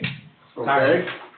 I'm fed up, I've got a lot behind my house, every year I gotta call 2 or 3 times to get it cut. Isn't there something, you can send them a letter and tell them, or give them a ticket or something? There's no reason in the world that I have, or any resident, has to call repeatedly on the same matter. The other thing is, the police go up and down Cary Street, and there's a large RV trailer that'll park on the street at the north end, put the sliders out, run electric to it, and it'll sit like that for a few days, with the sliders out in the middle of the street. If you don't have a code enforcement officer, you need to do something, or talk to Chief Fisher and get him to do something, because I've heard tons of complaints about the police not following up on complaints. Yeah, and we're looking at that, John, and we're just now getting into the budget, process for 2022. And, the chief is looking at trying to be able to afford another part-time, code enforcement officer within his budget. But it wouldn't happen until 2022 if he can find it within his budget. Until then, it's the police department. Well, I agree with what John's saying, regarding notification. If there's an issue, a registered letter is way cheaper than sending a vehicle and a person. If they're not gonna respond, then, maybe you gotta go to the next step. And some of these things aren't that simple. Yeah. You know what I mean? Yeah. Well, I don't even know if they follow up after they go and they tell somebody they're in violation. Does anybody follow up to see if they've corrected it? Well, I know there was, I can tell you about one in particular, John, without getting specific as to where it was, but there was a complaint about something similar to this. It was a good-sized piece of property right behind a residential row of homes. I think it was in Monastery Woods North. But it took a couple of visits by the police department, but they did get that owner to mow that property. But it took a couple of conversations with that owner to get it mowed. But yes, they did follow up on that, and that's now mowed. In the past, what I've done is I sent an email to Tammy. Tammy would notify. The code enforcement officer. No, she would, well, I don't know what she did, but within 3 or 4 days from me notifying her, they'd come out and cut it. Okay. I don't see why they can't put, well, that's neither here nor there. But I complained about a fence in her front yard. Yeah. All right? All they did was take the fence down and move it back up to the house, and they still got it fenced in for her dog. Right, because where it's at now is compliant. Where it was before was not. How is that applying?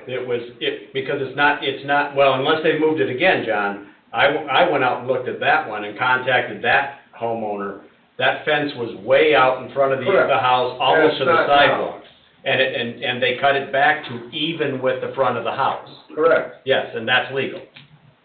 Why is it illegal? It's a fenced-in area. It's not in the front yard, though, it's behind the setback. So it does, in other words, it doesn't come forward to the front of the house.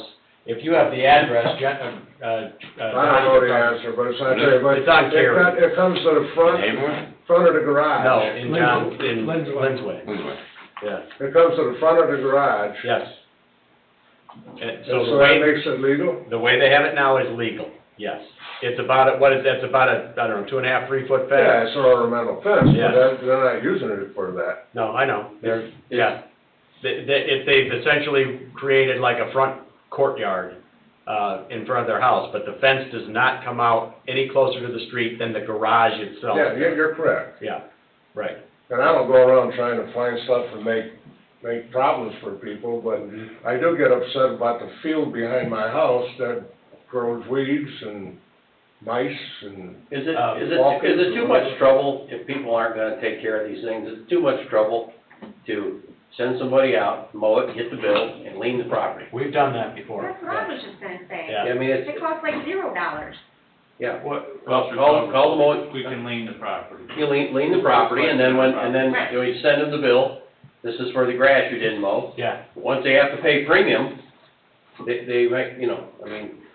Well, as Dave knows, the problem with liening it is we don't get the money back until the taxes are paid on the property. Yeah. Yeah, but right now, we're not getting anything, Yeah, and a but- whole bunch of angry citizens. Right. And- So we've done that. But what we end up with is the people who get the bill, they're gonna mow it for, $50, and they get a bill for $300 because it's that deep. That's a reminder not to do it again.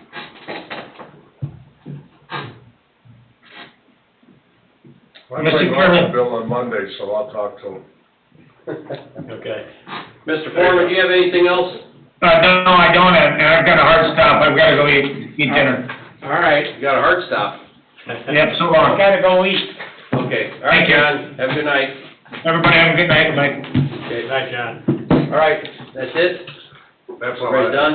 Okay, meeting's adjourned.